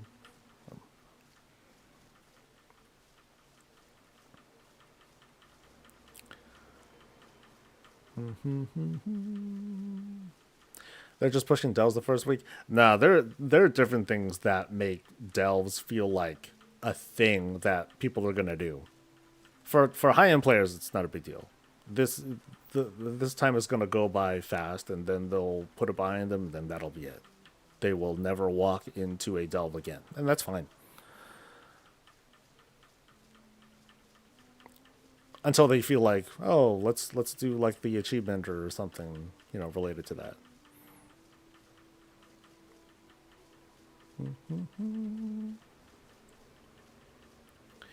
Any word on items missing from guild banks? Nothing that I've seen. Let's see. Is there any news? I was kind of hoping that they would say something about early access, like the day before. But, oh well. They'll just let us figure it out for ourselves. We got robbed. Yeah. And I was the robber. The burglar. Whatever. Isn't Delve level 8's gonna reward Mythic plus 10 gear in Vault eventually, so I'd see people doing them to give more options to gear. Yeah. So here, let me show you guys again. So by doing delves with keys, players will be able to get champion gear. Yay. So they'll get champion gear by clearing stuff. And then in the vault, if you do 7s or 8s, then you'll get hero gear. As for what sorts of crests you get, well, whatever. But that's like the route you can take. Now, what's going to be kind of interesting, though, is, you know how before when... I should keep doing this. When Legion became a thing and Mythic Plus first started,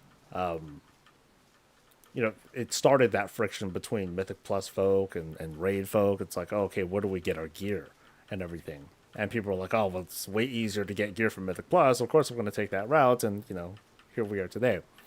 Now it's happening, not again, because we're getting something softer with delves that aren't, like, as impactful. But it's going to potentially challenge raid teams to be like, hey guys, are you doing your delves so you can get your easy hero gear or your champion gear? Why the fuck not? Get good, noobs, So, there's the potential for that kind of friction again. And it's going to be up to raid leads, guild leads to kind of decide, do they want to tell their players, hey, go and do delves, man, or not? Knowing me, I'm probably not. If anything, I'll just tell people, hey, they're there. And other people are doing it. It's your choice. If you want to, be down there on the meters or otherwise, keep getting killed and one-shot by stuff. But I'm not going to force no one to do it. I'm going to let the game decide for you. Or I'm going to let the game communicate that to you. Why'd you hit the floor? You don't have enough HP, buddy. 5,000 coils. Let me see if there's any of that. What is this called? Overcharged overclocker. I bought like most of the region's supply of it. So let's see how much it is now. Oh shit. That's kind of a lot.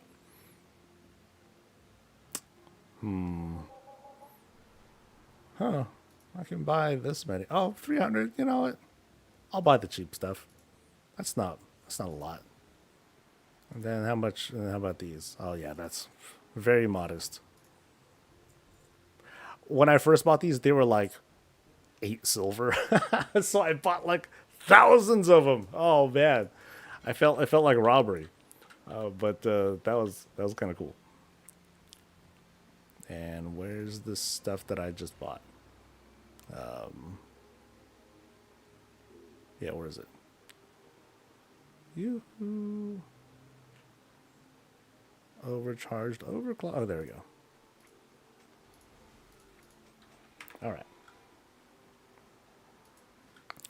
Back to work.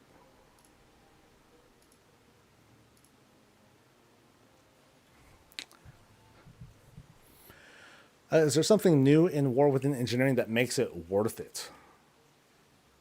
A new wormhole. That's all you need.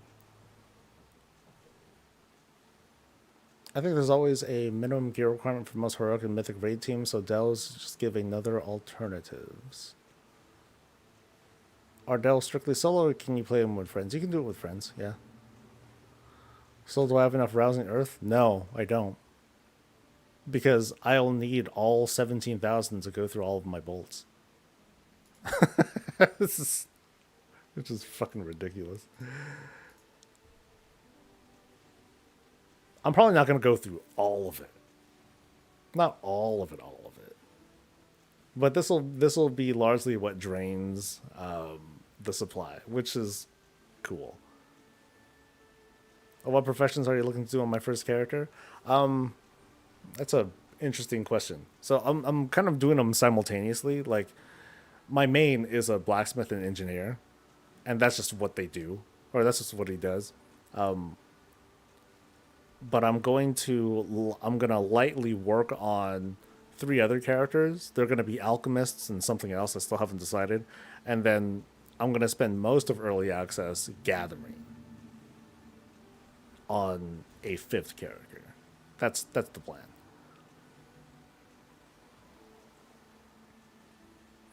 Is the lure skinning ability similar to Dragonflight, or are there additional goodies to be had?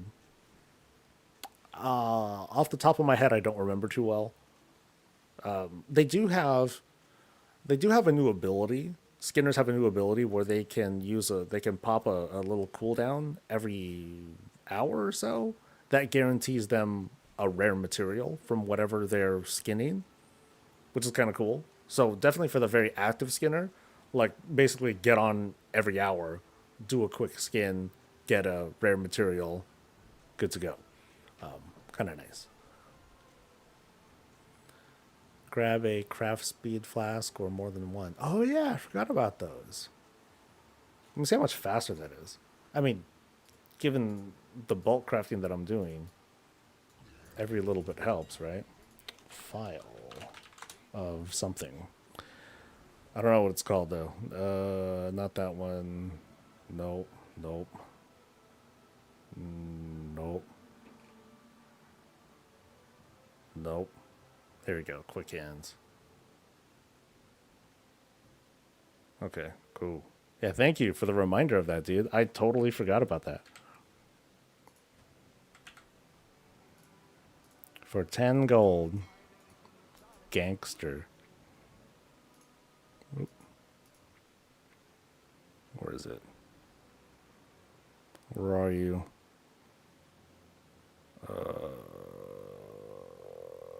There you go.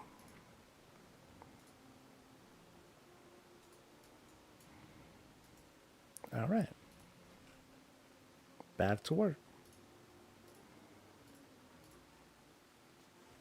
Oh, you know what? Let's get serious.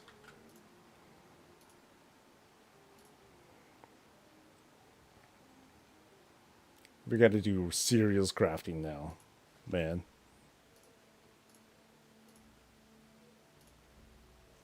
Woo woo. Anyway, what's the purpose of whatever you're crafting? What am I prepping for? I'm going to be scrapping a lot of stuff at the start of the War Within, and I'm just making stuff that I'm going to scrap. So it's a lot of shock spring coils. A lot of shock spring coils. Forever. Oh boy.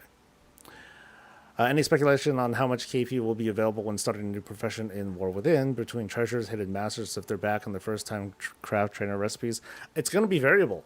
It's going to be kind of chaotic, Coda. So there are no hidden masters, but there are going to be 2 treasures per zone. They give 3 They give 3 knowledge each. So each profession is going to get like 24 to start off with, just from the treasures. And then there's first craft bonuses. Some, not all professions are made equal to that respect. You're not going to get a lot with alchemy compared to, say, leatherworking. It's going to be different, but then specializations are going to be different anyway. But what's going to really throw things off are patron crafting orders. So we don't know exactly how many orders are going to be available at any given time. But from that is where we're going to get the bulk of our knowledge points. And early on, at least, not everyone is going to be eligible to make. Not everyone's going to be eligible to fulfill these crafting orders. Maybe because there might be a chance you'll see a recipe that you can't make yet because you don't have it, or your specializations don't give you the ability to fulfill what it is that they're asking for. Like they might be asking, hey, I want you to make a sword. Yeah, I can make a sword, but they also want a sword that where that has a a missive attached to it, and maybe you haven't learned that. So okay, you can't do this recipe, and that might cause you to be like, oh shit, I can't do this crafting order. That means I can't get that skill for that knowledge point. That means I'm going to quote fall behind. You're not exactly though, because even if you are behind, then more orders will just start coming in. If you do happen to be behind, or if you're rolling an alt, you're going to have a higher number of orders available to you to knock out, and more will keep like streaming in until you're getting close to being caught up. So there's going to be, the way that I'm looking at it, there's going to be like this kind of variance of, you know, give or take a couple points, but for the most part, everyone's going to be at like this kind of even level if they're playing constantly. Okay, so I used all the things, right? So now I'm just going to go. Woo woo. Oh, that's a lot of shit. Anyway. After clicking menu down. Oh, you're talking about minimize the thing here? I haven't really noticed that. That doesn't seem to make a difference.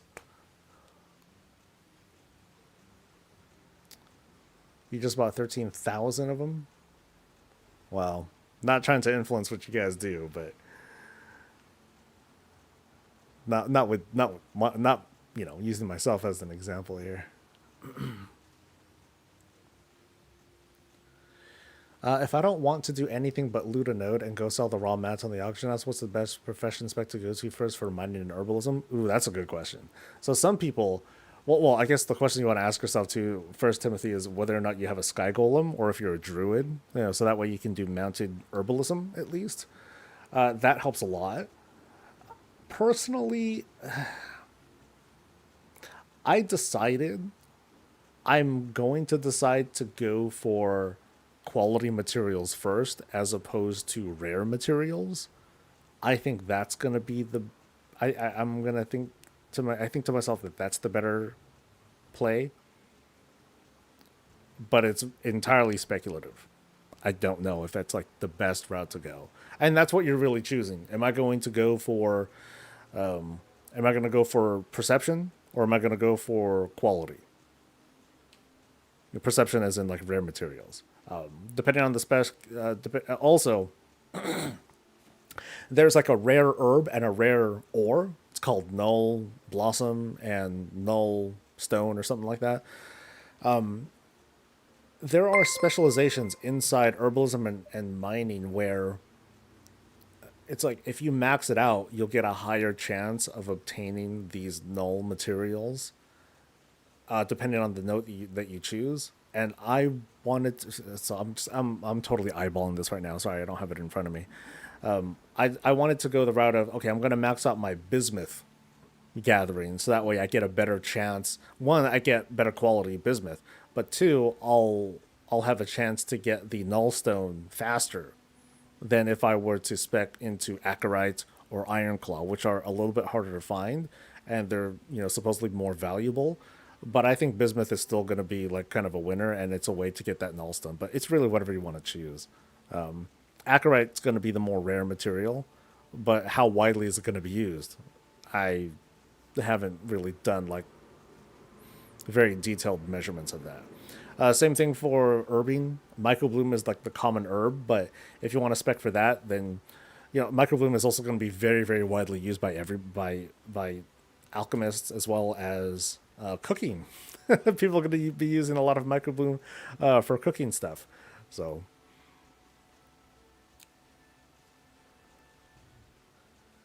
is it true I should set my characters in Legion's out to start the journey?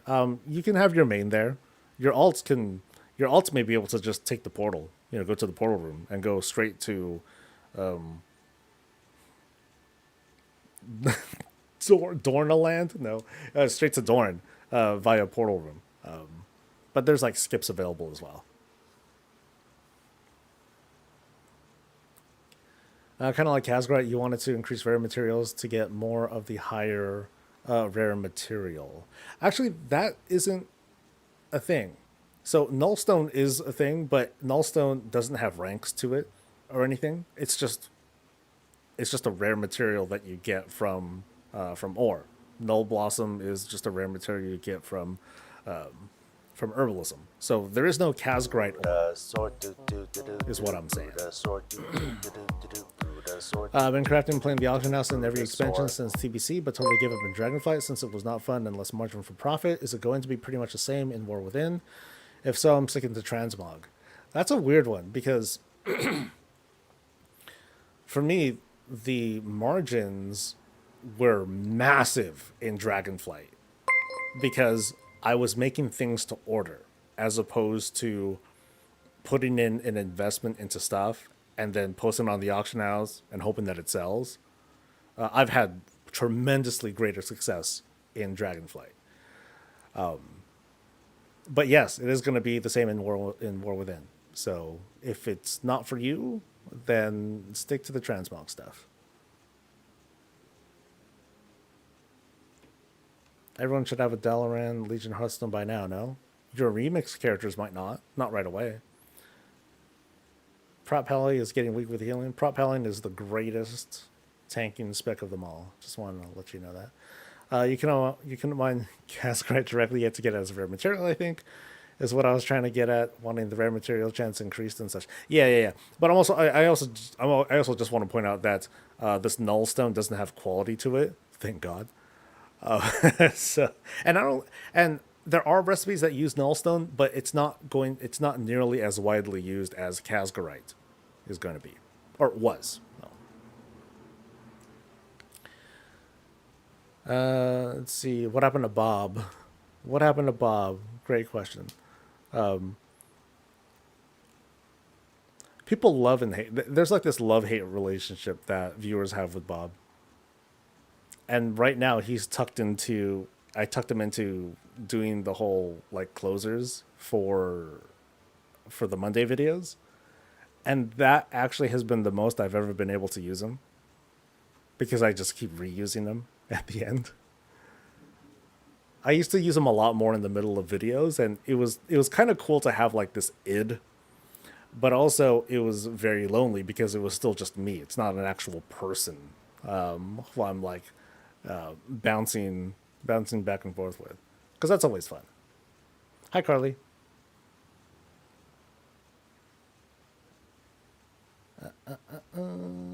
Let's see. Were you sad that Prot Heroic Tree didn't get an Avenger Shield theme? Yes. My greatest complaint over Prot Paladins is that... Oh, I can't do that. I don't have any add-ons running. The suckiest thing about Prot Paladins is that the top of the tree is Avenger Shield, and there are some talents that make Avenger Shield like a little bit better, but it doesn't generate holy power, and I don't think Paladins have forgiven Blizzard for that. We got used to it because that's what gamers do, but we'll never forget. We'll never forget. Actually, well, I'm sure the pros would agree with this. Avenger Shield, it sucks because it's a lower priority button than most other buttons in the Prot Paladin toolkit, because it doesn't generate holy power. If it did generate holy power, it'd be at the top of the list. It would be like the number one priority button whenever it would come off cooldown or whenever we got like a proc for it. It's like, oh, gotta press it. But without it, it's a pretty low priority button, which is kind of a weird thing to have for the button that is at the very tip top of the talent tree. Know what I mean? Why am I making coils? I'm doing this ahead of time so I can pilfer them in War Within in hopes of getting cool shit. What time do I plan on streaming tomorrow? It's gonna be like a little bit after lunch, so it's probably gonna be like 1:00 Pacific, so 2 hours before lunch. And before that, I'm probably going to just like let footage play. I'm either gonna make or just find some video that just plays a whole bunch of like different WoW videos and just kind of let that run for a little bit. And I'll be on, just kind of chilling, hanging out, probably making coils. I think if I made coil, like if I tried to make all the coils now and go through all of my Awakened Earth, I would literally be here until like midnight. This shit's gonna take a long time. Yeah, because I am almost a quarter of the way through the 100. I'm sorry, the 1,000 Awakened Earth that I went through. So this gonna be a while. I think I'm done buying other materials though. I don't think I'm gonna buy any more Ceravite or none of that stuff. I think I've exhausted what I could. It's not bad. I think I did all right. I got a lot of stuff.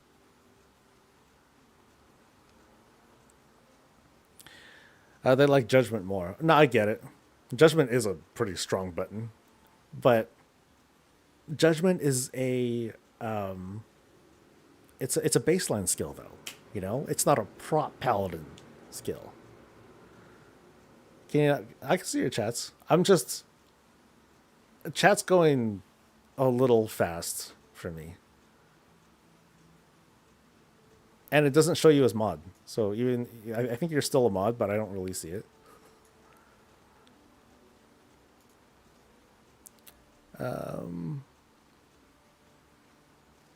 Do do do do do do do. Best guess, what will rank one herb and ore go for on the auction house week 1 and 2? Oh, there is no guess. I can't begin to tell you. 20,000 gold. Something that's so iconic to hit has really diminished over the years. Fan of Shields is still great though. It's still a great button. There's no greater. The burst on it is so good. But then outside of that, it's like, oh boy, sad song. I really want yeah, just adding the holy power builder to it would be fantastic. Like take away that one talent that makes my that takes the the Grand Crusader thing. Yeah, take that away. Don't let it refresh the cooldown on Judgment. I can live with that. Just change it over to Avenger Shield. Add the Holy Power build to it. Be good to go. Your tip add-on is working. I got some errors. Mine's been working. Yeah. If it's up to me, Lightsmith gives partner a Sacred Shield, and every time you Avenger Shield, they also throw out a mini Avenger Shield that doesn't interrupt. That'd be funny.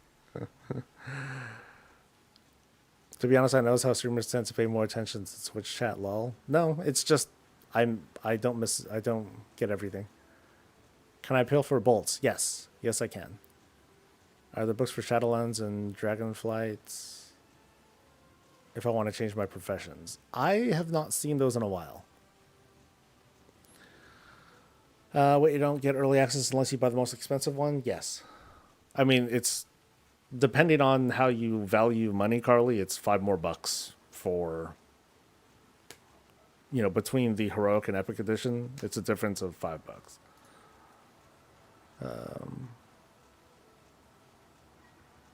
What's your normal gold income the first few weeks of an expansion compared to the mid and the last few weeks? It varies. It really depends. I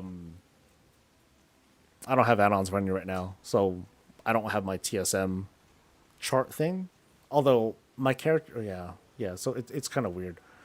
Like, I made good money at the start because I was able to sell profession tools. That worked out really well. Followed by those zap throttle things. I forgot what those are called. I sold a bunch of those because I was one of the first to be able to make those. And then selling shields and armor. Like, that's just kind of a regular thing. Like, even yesterday, someone's like, hey, can you make a thing? Yeah, I can make it. Just send it over. How much? I don't care. Just do it. And it was an easy, like, I think it was like $7 or $8 grand. I'm like, oh, okay, yeah, nice. Easy stuff. But there were periods of when I made like big money. The biggest money that I made was with Dracothist when season 2 started. Oh man, oh boy, that money was huge. Because I had an army of alchemists, and so I had them pumping out like the Dracathis stuff like really fast, and I bought the Zeralek glow spores. I forgot how much they were, but I'm like, okay, this seems good enough. And I was making like, you know, 200, just huge purchases. And then when Obsidian Cobra Skin was a big deal, all my army of alchemists also became an army of skinners, and so they all went over to Zeralek Caverns, and they got a bunch of them. Skins, and yeah, I would do that like every day. The first week was like the craziest because a skin would go for like 200 grand, and those they would just sell instantly. It was nuts. So, like the regular gold that I would make was kind of low by comparison, but I've always been like steadily making gold and keeping myself up, and I would just blow gold on other shit. Like I would just give gold to my guild, like nothing. Like, hey, let's do some activity, and then I would just pass out a bunch of gold. Does anyone know when the pre-patch event ends? It should end right when the expansion starts, I think. They have a list. Oh, is there a list now? Oh, let's see. I don't see a list. Okay, it's not on the news.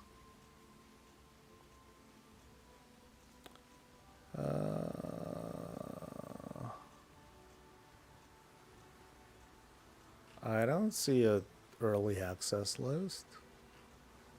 Or someone can link it if they see it. Or Mendo, if you can link it.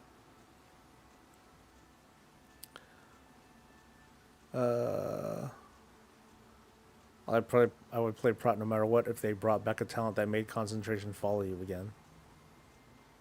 Oh, I didn't like that. That pissed me off because I'll like accidentally hit stuff that I didn't want to. Be like, shit.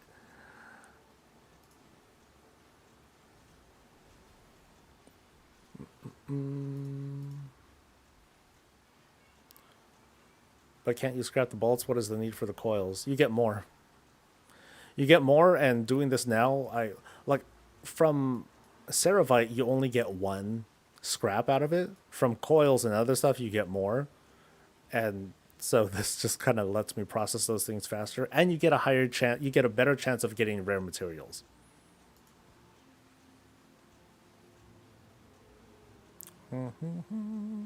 Buddha sword do do do do do do Buddha sword do do do do do do Buddha sword Okay, do do do do do Buddha God, sword. is 3 monitors like no longer enough now? Sheesh. Thank you, Bump.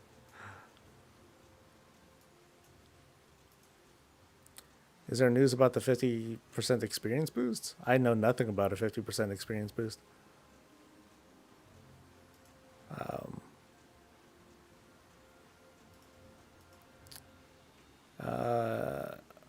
20 bucks actually, but I guess those sales tactics work on most. I mean, it's math, or it's a bundle, if you want to think of it like that, Qcoin. You know, some people are like, hey, I'm going to be playing the game anyway. I want to get those cosmetics. Kind of a no-brainer for them. You know. I just watched the engineering video. Awesome content. Did you find out if the cheese works for leveling? Or what am I doing now?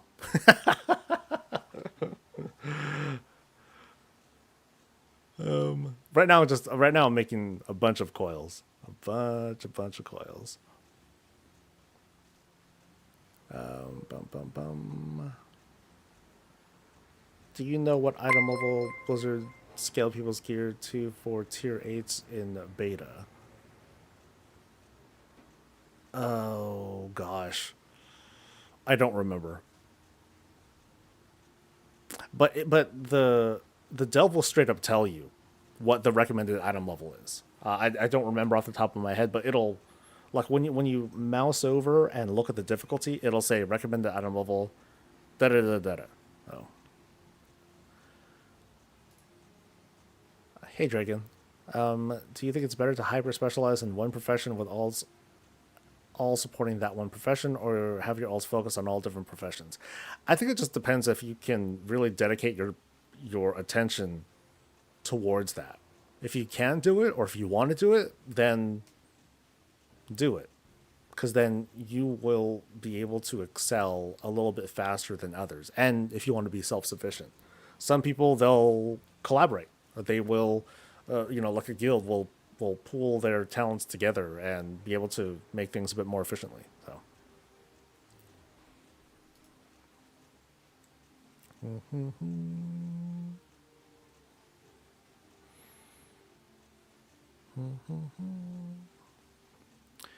It's legit price laddering 101. I'm not familiar with what price laddering is, although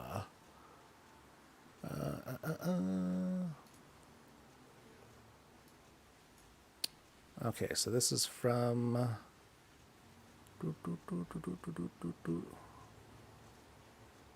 oh, wait, this is an older article. So something blah blah blah blah blah blah blah. Okay, so nothing about early access, right?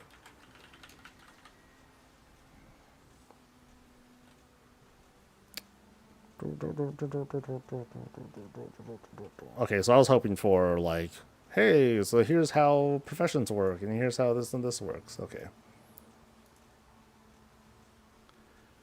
Do you plan on making blasphemite alts? Yes. It's kind of risky though, because there is a way to make blasphemite. There's a way to hard craft it, but you use tremendous amounts, tons more materials. So it's going to be a question of, is it going to be worth grinding down like 500 of a material to make one gem? And I don't know. That's going to be a pretty chaotic part of the market, so I'm not sure. What's the best trade and auction house add-on? I want to say TSM, but it's been giving me so many problems lately. So I'm not sure. Are springs better than bolts? Springs have been able to, so from earlier testing, this is during this stream, I was able to get, here, I'll show you. I'm done here. I feel like I'm done here for now. Let's go back to a little bit of testing. Some more glamorous stuff that we'll be doing.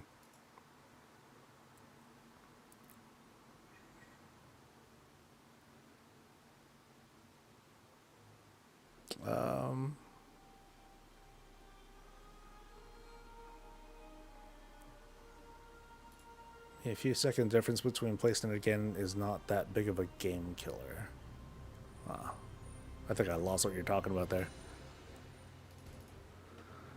Do you by any chance know of do I know by any chance know of one that stops showing other players' loot? Craft achievements. Other players' achievements? I think there is a... Ooh, sorry. I think there's the in-game setting where you can stop seeing other people's achievements. No, I don't think that's right. Not that I know off the top of my head. So what I was doing earlier, chat folks, was pilfering through like all sorts of different stuff just so I can get like a sample of like what I get. And earlier, when I was pilfering through shock spring coils, I got one of these pummel permits, and this is worth like 1,000,000 gold from vendors, and it's what people need for the mount. And so what I guess I'll do now, what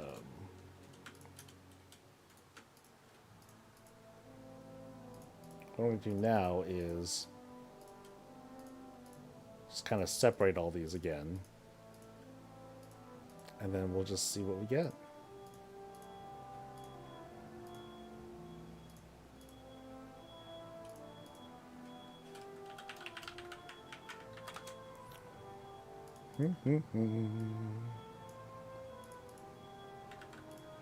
I was saying earlier, I'm like, dude, if I get a second one during the stream, they're totally going to nerf the drop rate on these, because that wouldn't be right.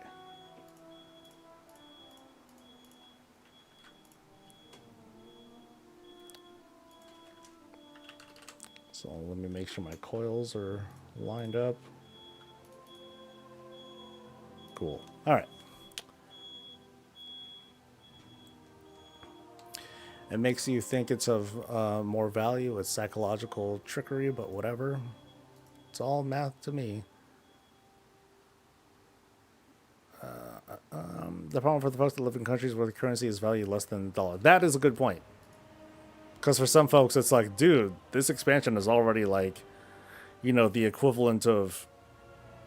So like 50, 100 bucks or so for some folks, that's like, okay, that's like a day's worth of work. For other people, it's like a week. And so, do I want to pay 2 weeks worth? Fuck that. So that I totally get. So, you'll have to excuse me, speaking in American, right? I made 12,500 balls, but I didn't think to make a more complex reagent. You don't need to. So when I made the engineering guide, I focused mostly on being able to get the scrap that you need to unlock recipes. You only need so much. This is just extra. That is what I'm doing. I'm just looking to see if I can get like some cool rare materials out of this. And I don't know. They could nerf this today, tomorrow, whatever. Anytime. But I'm just taking a look for my entertainment. Did I miss the conversation about the SteelSeries pet? I did not talk about the SteelSeries pet. That's right. There's like some hardware being sold, and then it comes with like some discontinued mounts or recolors of mounts or pets or something like that. You do what you want. I'm hoping that those just come back in some other form later on, but it just seems like Blizzard is letting themselves play with promotions and where mounts come from and all that, and it's just up to the players to decide if they want to go for it. But it's a choice. So hard crafting blasphemite won't be viable for a long time. The market will be too hot. Yeah, I figured that it's going to be too hot for like everything because everything's going to be desired. But it's possible. My long-term strategy though is going to be cooldowns until stuff is just so cheap that you can hard craft blasphemite.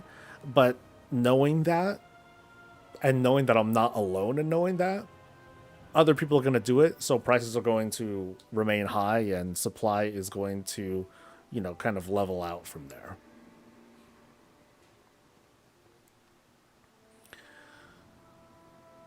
Price laddering is where they sell tiers of things. It's like small, medium, large drinks at McDonald's. Everyone compares the sizes and almost always decides that large is the best value. I don't think that's a good analogy, though, EA Supreme, because food expires. And, this is something that you will use. So, you might get full on you might be like, oh, I'm full. I'm not going to drink this anymore. And then that drink is wasted. You can put it in the fridge if you wanted to do that. But I don't think we need analogies for this. It's really like the comparisons. They're like right in front of us. What program do I use to manage my add-ons? Add-on control panel is what I use. And it's great. So I like using TSM and Auctionator. I prefer Auctionator. I fell off on TSM because I would just keep running into errors. And so I definitely don't use it when I'm not going to post auctions. Once I do start posting auctions, okay, cool. Then I'll turn it on, but then I turn it right back off again, which doesn't feel right. Any good food recommendations during the War Within launch? As in, like, real food? I'm going to be kind of normal. So, expansion starts at 3 p.m. my time. In a few hours, a couple hours later, it's going to be dinner. So, I'm going to have, just some frozen dinner from Trader Joe's that I have set up for me. And I'm going to play through. Maybe I'll I think I have, granola bars for snacks. I just have basic shit. Nothing crazy.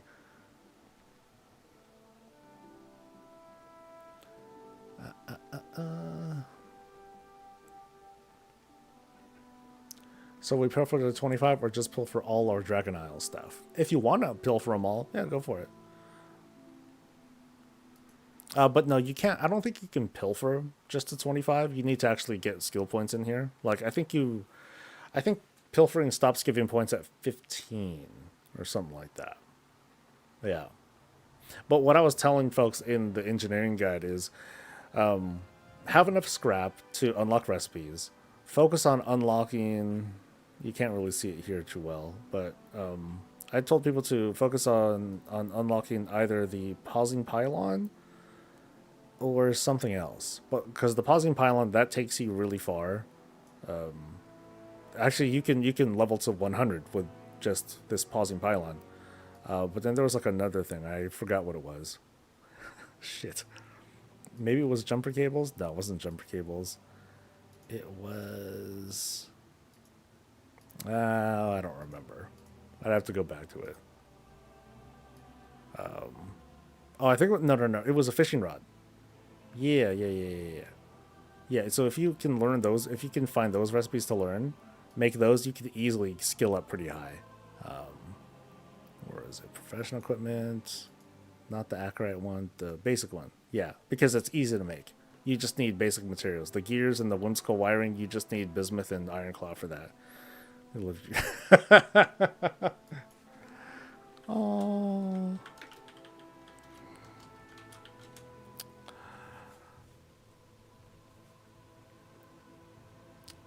Okay. $20 can feed for almost a week. Yeah, right on.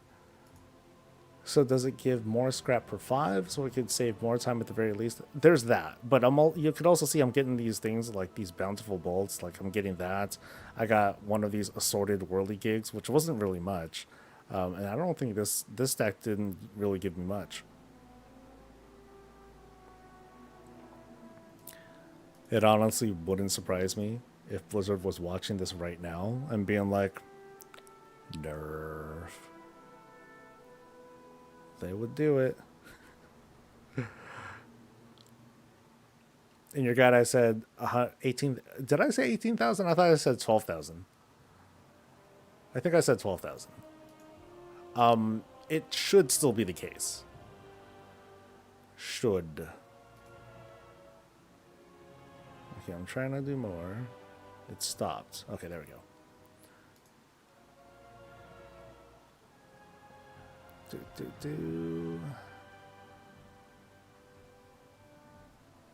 Sorry if this has been answered, but why am I making so many springs? Experimenting.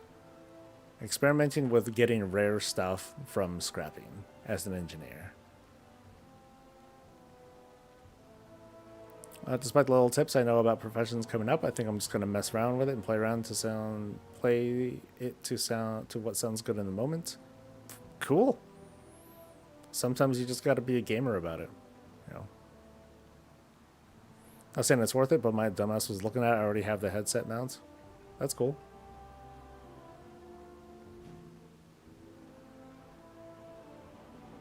I'm debating if I should get chili chicken with chips. Oh, that's a lot of napkin work. You know what I mean? It's like yeah, I don't want to wipe my hands and get back to my keyboard. Yeah. TSM is nice, but I feel it's too much to have separate program running, then also have the in-game part too.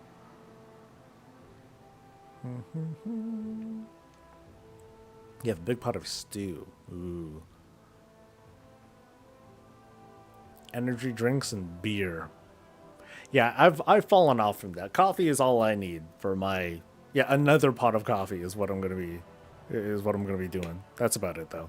Yeah, I'm not going to be I don't want to overwhelm my system these days.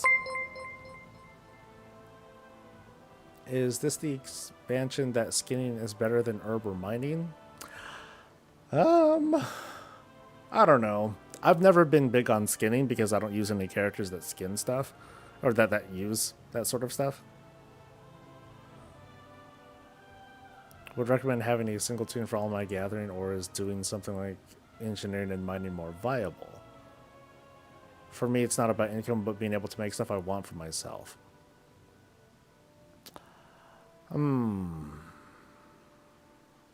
Well, if you're telling me to choose between urban mining and mining and engineering. My question is, do you do alchemy? And if you do alchemy, sure, why not? Do whatever you like. If you don't do alchemy, why are you doing herbalism? You know? And if you do alchemy, why don't you just have an alchemy slash herbalism person? Oh. Will a file of quick hands speed this up? Yes. Yes, it would. Yeah, I'm going to buy a shitload of those too. I should see if it works. Because I actually don't know if it works.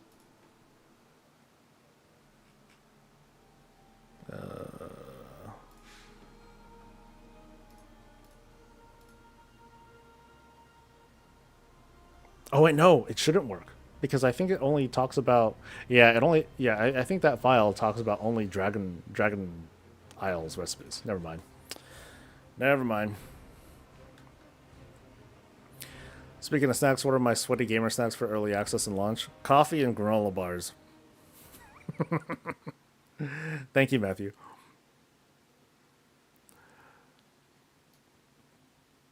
Yeah, so never mind on that. Okay, anything good so far? Very random, dude. This has been really, really random.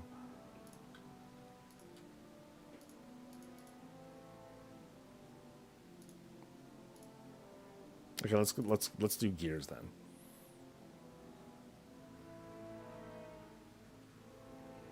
Okay, yeah. I wish they did the launch at 3 p.m. Europe time. Get you guys in the USA staying up stupid late. Well, if Blizzard was based in Europe, then yeah, we probably would.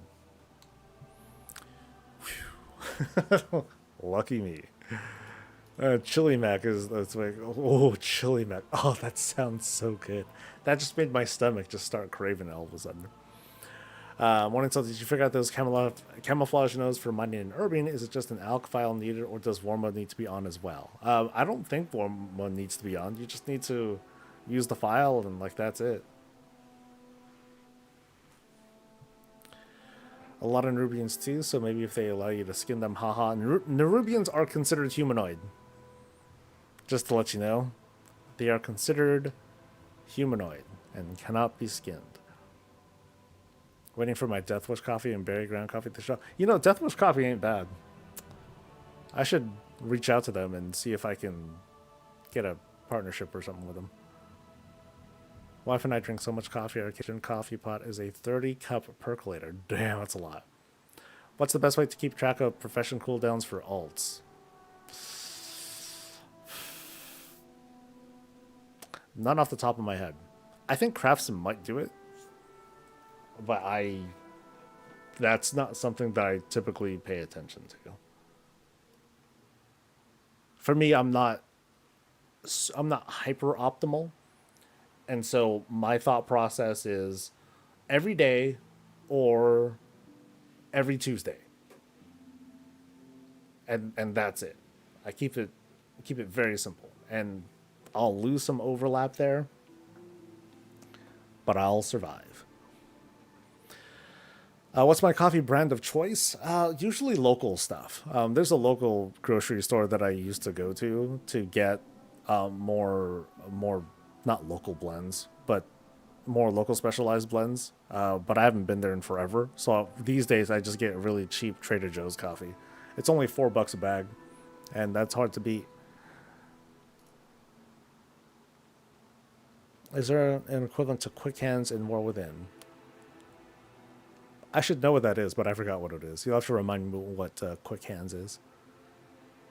Fiber and coffee is your gaming setup in your bathroom. No, but it's right there.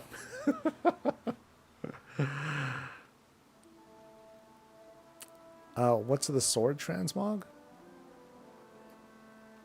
Do I have a sword transmog? Oh, that was from... You'll have to remind me of what you were looking at, and so I can go back to that.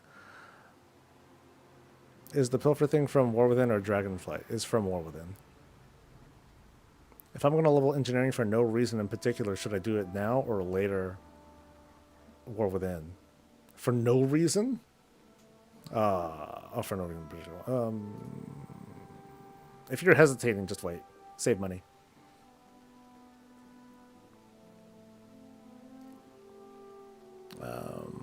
Neuroevens are not skinnable. As far as I remember testing, no. They are considered humanoid. What's the longest playtime I have on a character?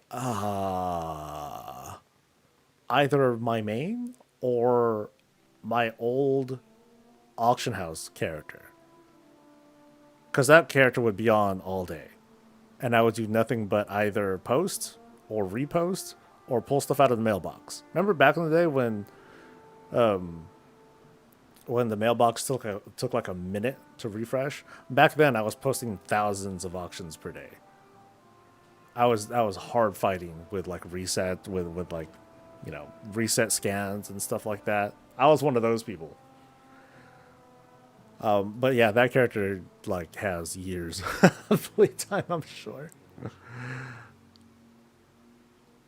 So I have not upgraded my pack to early access yet. What is your honest opinion on how well the early access will be? My opinion is that I just have faith that they want it to work. You know, I think that's not in question. That they want early access to feel successful and smooth, and that's their intention, and they're, you know, putting their resources and time into it. But it's not guaranteed. So I'm preparing myself to both have a good smooth time and for complete disaster. So, but regardless, I'm gonna be here. Yeah. Quick hands is craft speed. Oh. It won't work for, well, the file of quick hands. I think that's what you're talking about. It shouldn't work for this because the file, it specifies Dragon Isles recipes, and this is not a Dragon Isles recipe. What am I reading? Puchero Cochinis? I don't know how to pronounce that very well. Sorry. First time you're seeing me live? Yay. Normally you see me on my normal videos. Thanks for all the wonderful guides and comments about WoW. Have a nice day. Thank you. Hey, thanks for dropping by. Farron says Nerubians are not skinnable, but the sparkling vampire, Venthyr, humanoids, and Shadowlands were. So sad. Yeah, well.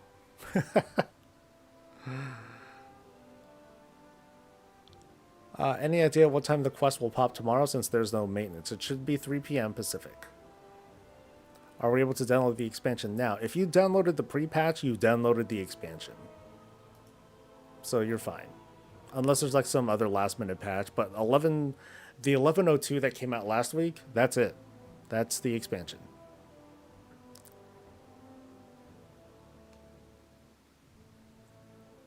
I don't remember trying pilfering with that. I am not. Wow, my luck has gone away. Ooh, that gave me 3 bolts. That's not bad. Yeah, it just seems really, really random so far. And there, for all I know, there might be internal cooldowns on this thing that prevent me from getting too much cool stuff in a given time. That's very possible. But yeah, let me see how quick hands works here.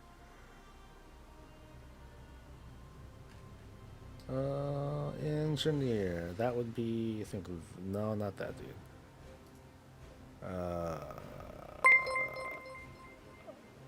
Sure, yeah, sure. You're an engineer now.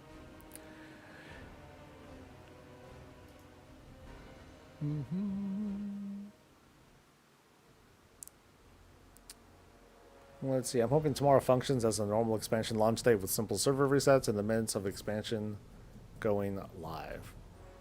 Oh, I hope they don't reset. That would be awful. Because that wasn't very typical. It's been, you know, just here's the quest, go. Okay, so I got pilfering set up. Let me get a file from, I think, these dudes.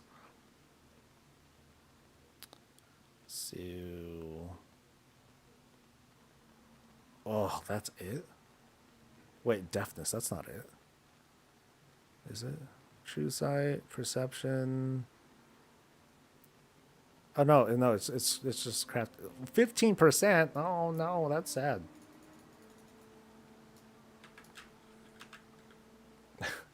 Am I even going to be able to tell?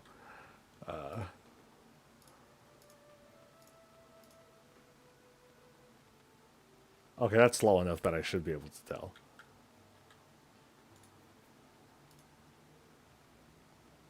I can't tell. No. I think this is faster. I just don't have an add-on that tells me like the exact cast time or whatever. No, this is faster. This seems to work. Is the bullion vendor staying in Valdrakian? I don't know, but I don't see why it shouldn't.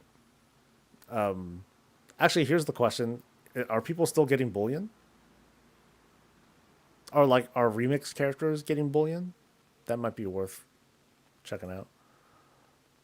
Just found a nice week off for professional knowledge tracking that'll be good for after the 26th. Nice. If WoW was scheduled to end, what would you do for its closing and after the game ends?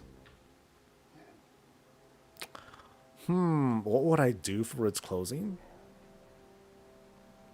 I don't know what I would do. You know what I'd probably do? I'd do laps around whatever the current expansion is, and I'd just be chatting with folks and reminiscing, let all the melancholy set in until the game shut down. That's it.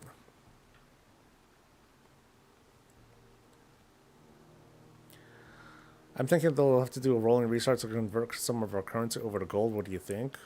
What kind of currency would they need to turn into gold at the start of the expansion?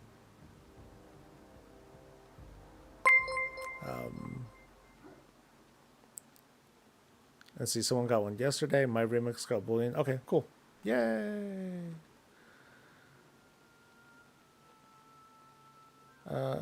Is the equipment for profession still being used? Yeah, the secondary stats that you get from profession tools, that still works, but the skill ups do not. So as soon as you get new tools, you're going to end up replacing them. Unless, like, it's a secondary stat that you don't want. You know what I mean? So, like, maybe early on, I'll make some tools. Notably fishing rods and stuff, because at least I'm pretty sure those are going to go. That I feel kind of confident about that. Did I see the WoW post on Reddit about heroic overworld? No. I haven't looked at... I don't look at the WoW subreddit in forever. They're kind of weird, so... Fallen Souls Vice came back a week ago, leveled all my alts from various levels, 45 to 60 to 70. Did your bags and side quests, finished the main campaign. Ooh, you're done. And you're burned out. Well, glad you got to play the game. Woo, woo, woo. Maybe Crest, Flightstones, and such convert to gold. That's what I'm thinking. I don't see why they would need to do it now.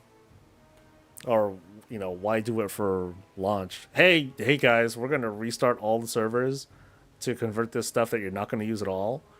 So yeah, wish us luck. Yeah, I think that's an unnecessary thing to do. There's no reason to. It's not like those crests and flightstones are going to be usable for anything else anyway. Okay, done here. I think I checked that out decently enough. Let's get back to the real work.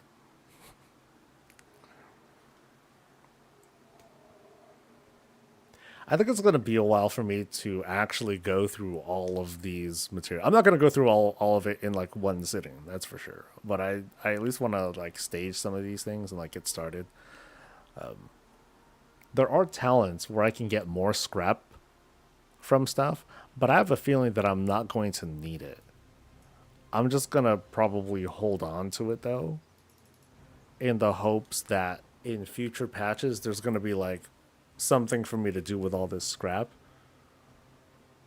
It probably won't be much because Blizzard's probably going to design something that's going to just, you know, it's made to just suck up all this scrap and turn it into something that is kind of worth it, but it probably won't make a lot of gold.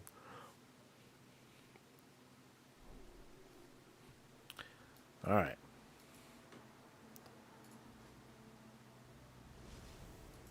Okay, file's still going. And Actually, let me double check. Let's see. Double check for really cheap stuff. So, fire. Oh, that's. I think people are paying attention to the stream. Um, so, okay, never mind that. How about these? Nope, that's bad too. Okay, that's that's a thing. That's what I get for. That's transparency for you. Penalty. All right. Do I have any general tips for players that get overwhelmed by profession stuff but want to get into it? I've never been a Mythic Plus person or Raider, but the fantasy of being a Master Craftsman is just dope. Like the whole playlist helps, that at least helps people with the comprehension of things. But as for the actions of things, I'd say if you don't want to get overwhelmed by profession stuff, but want to get into, well, the first thing to ask yourself is, are you in it for the gold? If you're in it for the gold, my quick tip is start with gathering. Start with gathering, sell stuff, make some capital, so that way you can start playing with stuff later. The beauty of professions in War Within, cross your fingers and hope, is that even if you're coming into a profession late in the game, you'll be able to achieve the mastery that you want because you'll be able to utilize knowledge catch-ups. You'll be able to, you still have to put the work into it, but you can work your way into mastering something almost as well as someone who has been playing since day one, and get to catch up to like that certain point, whatever that is, and that's very cool. So it allows people to take their time. It takes that whole notion of, well, I'm going to be putting all this time into this thing, I'm hopelessly far behind, and no one's going to want my shit by the time I'm able to make it. Like that shouldn't be a scenario if someone is, when they do come in, even if they come in late, if they're dedicating themselves into it, they should find success. I get off work right when the early access begins, but I'm expecting to be stalled on the login screen for a while. We'll probably play Oblivion on the side to wait out the queues and lag. So this will be interesting because we're having like two launches, an early access and a general, general audience launch. Like typically for really big launches, Blizzard will kind of go all out, and they'll expend extra hardware, extra resources to make sure that the launch is smooth, and then they kind of dial it back. So I wonder if they're going to, how hard are they going to go into this for early access launch? And is it going to be as hard when general begins? So if I want to be pessimistic for a second, I have a feeling that they might underestimate early access. And even if they see the pre-order numbers and the expected numbers and blah blah blah blah, and they try to prepare for that it might not be enough, because there might be people who all of a sudden, they just buy early access or buy the Epic Edition, boom, because they just want to start playing, cool, and then get into it, and then servers just tank because they were underprepared for it. I'm kind of fully prepared mentally for something like that to happen. It's something that I love, but professions are incredibly overwhelming. They're overwhelming until you learn them, though, right? So what folks got to do is just kind of sit down, read the tooltips, and understand what these things do. That really is it. Dragonflights were confusing because you would see something and it's like, oh, if I learn this node, it's going to give me plus this, this, this. And so, cool, let me put stuff into that, without quite knowing that, over in a different tree altogether, there's other stuff that you got to put points into here, here, and here, so that way you can up the skill on your craft. There's far less of that in War Within.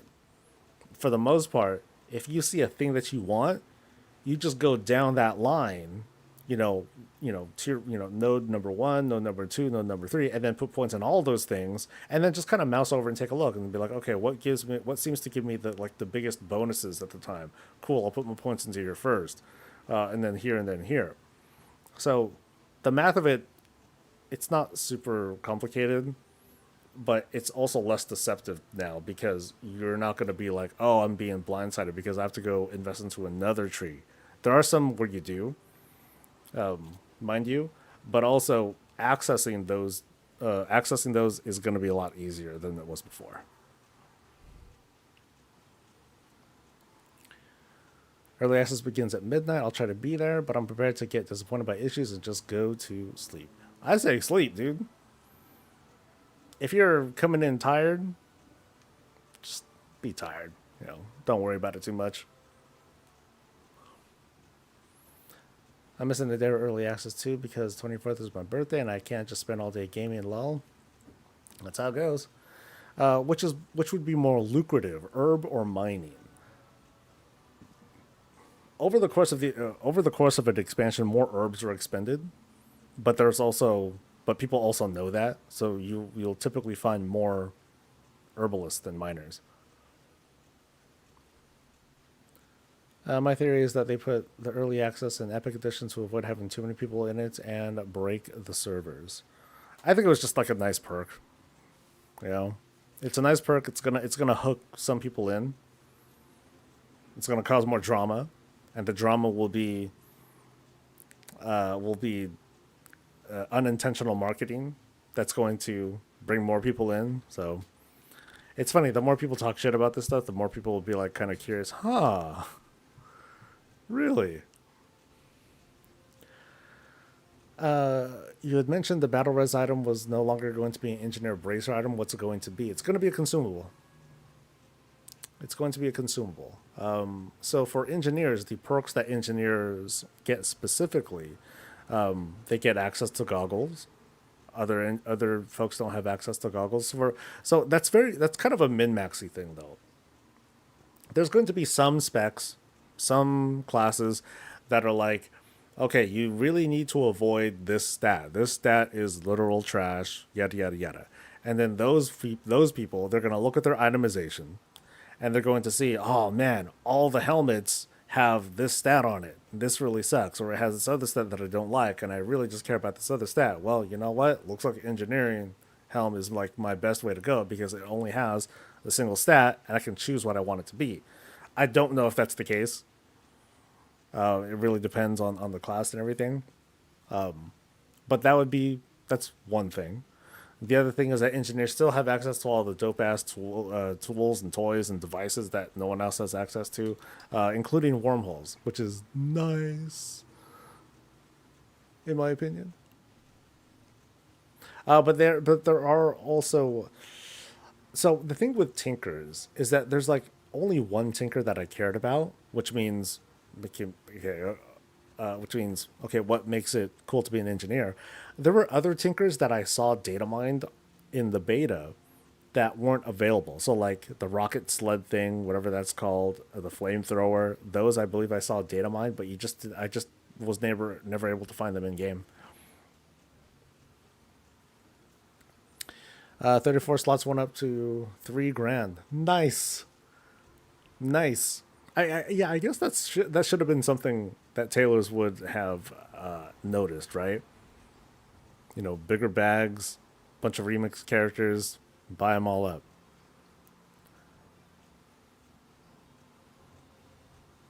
Let's see. I'm taking most of tomorrow to rest so I can stay up for at least a few hours when early access drops. Yeah, like today's gonna be a little bit of script writing, but then there's like stuff I want to clean up around here. I've been busy. There's a sponsor, not a sponsor. There's like this affiliate thing that I'm going to be doing. How long am I doing it? I don't know how long I'm going to be doing it. I'll just do it and see if I like them. But it's one of those drink companies, and thankfully I don't have to like be too intrusive with the advertisements. But I'm doing that. I'm still waiting for the damn shirt company to get back to me. Sheesh. Well, yeah, still gonna be busy, but I'm mostly going to be doing this, cleaning up my bags a little bit, and just getting ready for launch. The green 32 slots are 15. Oh, that sucks. I was gonna say like, maybe I can sell like, oh god, the bags from Warlords. How much were those? Because that was something that my wife was doing for the longest time. Hexweave bags. There we go. She was selling those bags up until the start of Dragonflight when she finally stopped playing. But yeah, she was doing that forever, and it was still making like decent money, especially for like the little bits of work that you do. You do nothing for it. Clean your bags, banking, Warbank, and prep. I'm cleaning my bags at least. Warbank. Well, I'm slowly cleaning the Warbank because I'm slowly draining the resources from it from here. Profession question: should we go first into making profession tools to get bonuses, or just go into armor and weapons? That's a choice. I don't know if there's a should, because some people are going to go down one path and not be able to go down the other. So you just got to decide which thing you want to go for. Now, I have but I'll share my thoughts on this. When it comes to profession tools, you don't really need the tool until you're close to hitting that milestone of being able to master a recipe. Then it becomes critical. It's like a need thing. Early on, I don't think you need profession tools. The exception, though, would be gathering tools. Because gatherers, while they do get a benefit from skill bonuses, they get an immediate return on the secondary stats. So like perception, finesse, even the stuff from like accessories. So quality tools are arguably more important for gatherers sooner than it is for actual crafters. I hope that makes sense. Or at least it makes sense in my head. I convinced myself of it. And that helped to kind of steer my decision making. When it comes to weapons, though, you can start mastering and being able to make rank 5 weapons pretty much by the time the season starts. A dedicated weapon crafter like a blacksmith, they will be able to make rank 5 equipment, mythic level rank 5 equipment within the first like week, maybe week, 2 weeks, something like that of the season. They need the best materials, and they'll only be able to do it like once a day, once every couple days, but they'll be able to do it. Did they remove the vigor buff after gathering a node? They removed it from the dragon riding talents, and they moved it into one of the talent trees for your gathering profession. So skinners are fucked. They don't get that. But skinners are different, right? Like they don't bounce around the way that herbalists and miners do. As you're developing your herbalism and mining, when you learn, I forget the name of the tree. I'm not going to remember it, but it's the one where you would learn mounted gathering. The very first thing that you learn is the +1 to vigor every time you gather something. So it kind of moved over there. The cool thing too is that you just need to keep leveling your skill. That's it. Because eventually herbalists and miners, they'll be able to scale to 100. No problem. No problem. So you'll unlock that perk in no time. You can unlock it first if you want to. That might be a good play. But you know, it's a choice. I'll probably do that first because that seems to be the easiest way to go. Oh, they do get the bonus for killing creatures? Oh, okay. I could have... Where was that? Because I don't remember seeing it. I don't remember seeing anything about vigor. My bad, Goose. Can you still go gather until max level, then switch and keep the acuity? You don't get acuity that way anymore. So... like trying to cheese artisan acuity, it's a lot harder. It's not very viable. It's not a very viable practice anymore. If you have any alts without professions, you can get the artisan acuity for the recipe and the tool on that character, so that one can provide the tool for that. They fixed that too. So even for personal orders, the client must provide the client must provide the acuity. You can't just take your alt's acuity, if that's what you're trying to say, Septi. Bum, bum. Unless that was changed. Oh, okay. Yeah, I'm not sure. I am. I'm not sure. I thought I didn't see it. But the way I'm thinking about it, like it shouldn't be a big deal either, because when when you're down there, you're killing shit. You're not, you're yeah, it wouldn't be as big of a deal. How many tunes am I dedicating to each profession? One. Well, sort of one. I'm not funneling, if that's what you mean. I'm not gonna be like, oh, this is gonna be my um, something something. This is going to be my miller. This is going to be my prospector. Yeah, I'm not doing that. Everyone's looking for loopholes. Oh, hey, we're gamers, dude. That's what we do. That's like our profession. Why did my wife stop playing? Work. Work has just been too much. I've been trying to. I've been talking with her about getting back in for like, hey, you want to do like profession stuff, and here's what happens, and now you don't have to worry about dragon riding. You could just do steady flight and like do your thing. And so we're talking about it, but I'm not trying to pressure her into it. How goes it? It's okay. It's okay. I've spent a good chunk of the stream just making shock spring coils. I'm probably gonna stop at some early point. I'm not gonna put all my time into just making these and processing these later, knowing how these might get like super nerfed later. But oh well, these are choices I make too. What's the major city in War Within? Will it be an auction house? You know what? I got like 6 minutes. Let me pop on and I'll just do like a little tour of the joint. Let me show you guys. Minor spoilers.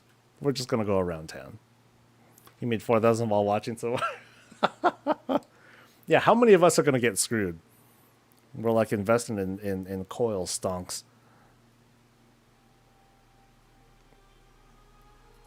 How about this Dragonflight legacy stuff doesn't apply for engineer in hour one patch? That'd be funny. How much would I have lost? I think I would have lost maybe 200 grand, something like that. Yeah.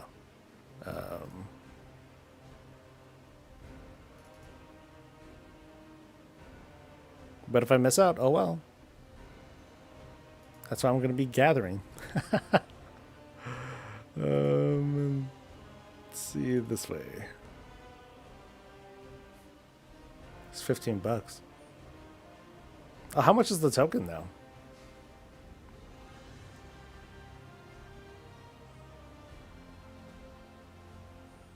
Yeah, if this investment doesn't work out, it's just another day. I'll just be doing something. I'll do something else. Gold is easy to make, period. You just need to think through it, or you just need to go out and get it. I mean, a lot of you folks like Oinky over there, like, hey, dude, fucking Magpie, let's go, and then that's like a couple easy something grand that you get, no problem, no problem. Here I think that's two. I think it's been 290. It's when the season starts. When yeah, I think it was when the season's. No, I think it was during preseason as well. So we'll just have to like keep an eye out. I have a feeling it won't be as pronounced as it was before, because people were like really hard into trying to power level their professions without really knowing what they were doing. They lost tons and tons of gold. And they got mad. Okay, so here's where a lot of people will end up. When they take their when they come out of the portal room, they'll come out here. So this is like the main spot. And we got a lot of cool shit amenities and things like that. So like right up there, I think it's either here or up here. It's where all the key stuff happens. Like, what's here? Okay, that's item upgrades. That's crest exchanges. I think it was like somewhere over here where like you have like portals for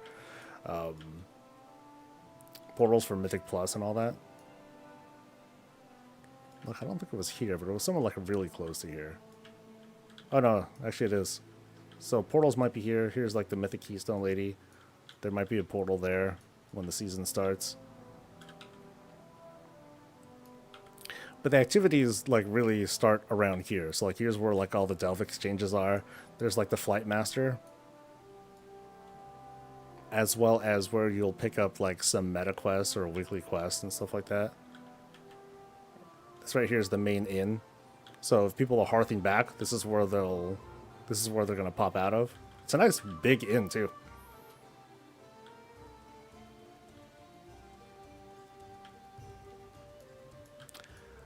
This entire area here is where all the crafting happens. So over here is the blacksmith area.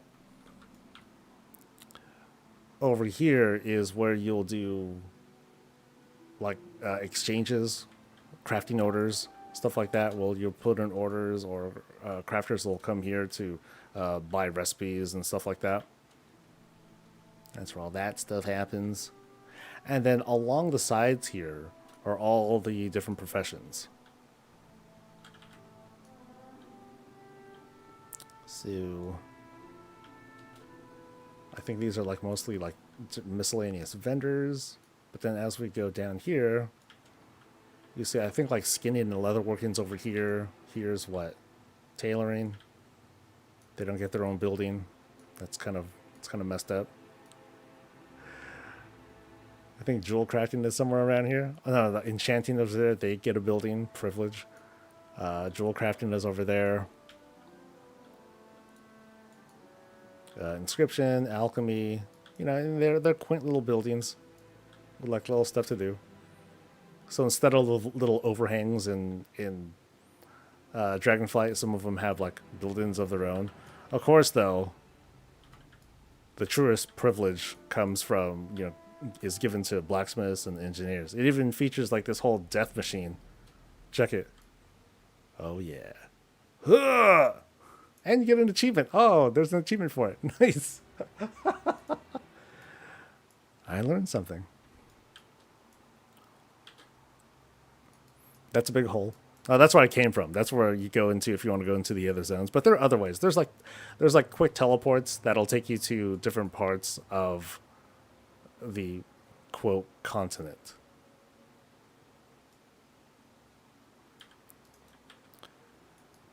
And just in case you're curious, here is where I was like hanging out for that footage that I took, you know, for the starting screen. Like this is where, I think it was here or down here. I think it was down here actually. Yeah. And then there's like a cool little sunset kind of thing over there. It was neat. The way to get to the other zones, like here, this is where the crafting order stuff is. There's like this alleyway where all the CD stuff, you know, all the sex happens here. Definitely sex. Definitely roulette before I go. Okay. You know, I thought of, hey, maybe I should have a, oh God, do I even have it? I don't have the add-on installed here. Oh no. Okay, sorry. I won't be able to do it here. I don't have Transmog Roulette installed. Forgive me. I'll do refunds. Oh yeah. Black market thing is over there. More sex. And then if you want to go straight down to Ashkahat, you just go through this portal here. Like, ta-da!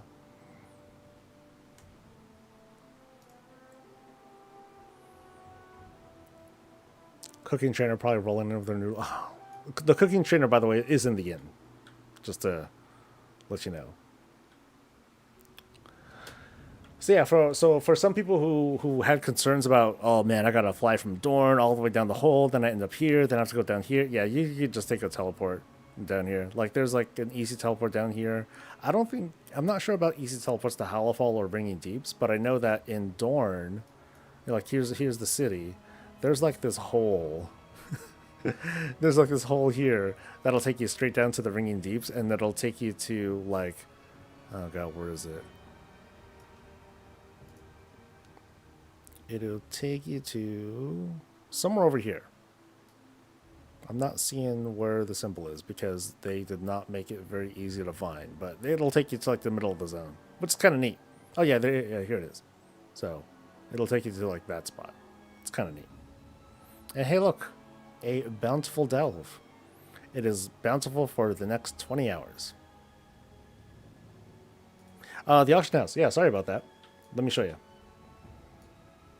And then we'll head out because it's lunchtime.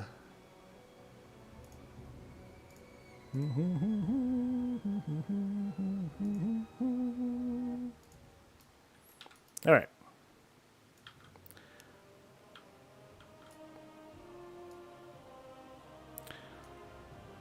So like I said, here is the place where you land. This is where a lot of people are going to be like hanging out, sitting around and stuff. That's where the Delve stuff is. Here's the bank and Warbank. And then just a little down the street is the auction house. Boop, boop, boop. So talk to your dudes, get stuff done. Dorngold spectacles found. That's beautiful. Thank you, Rare Scanner.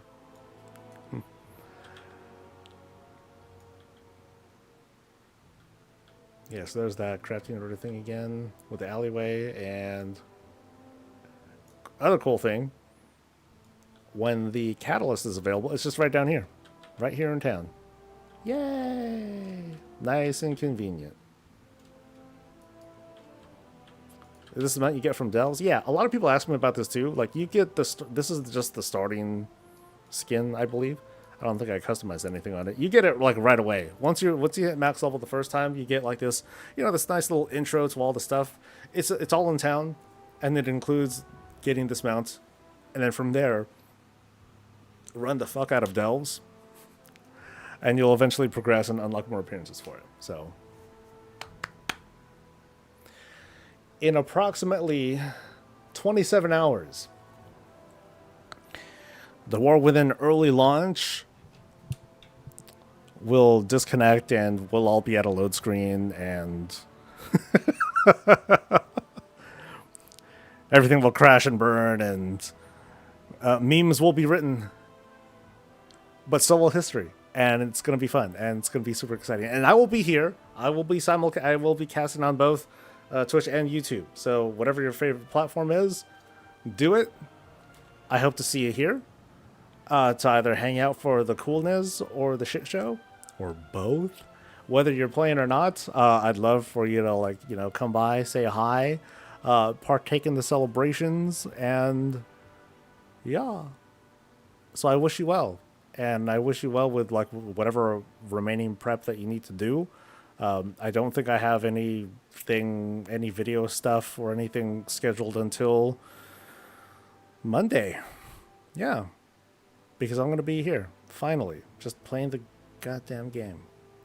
You guys have a great rest of your day. I will see you guys for the next thing in about 24 hours. I'll be on at 1 o'clock in the afternoon or so. Until then, though, stay safe, stay healthy, and as always, stay breezy.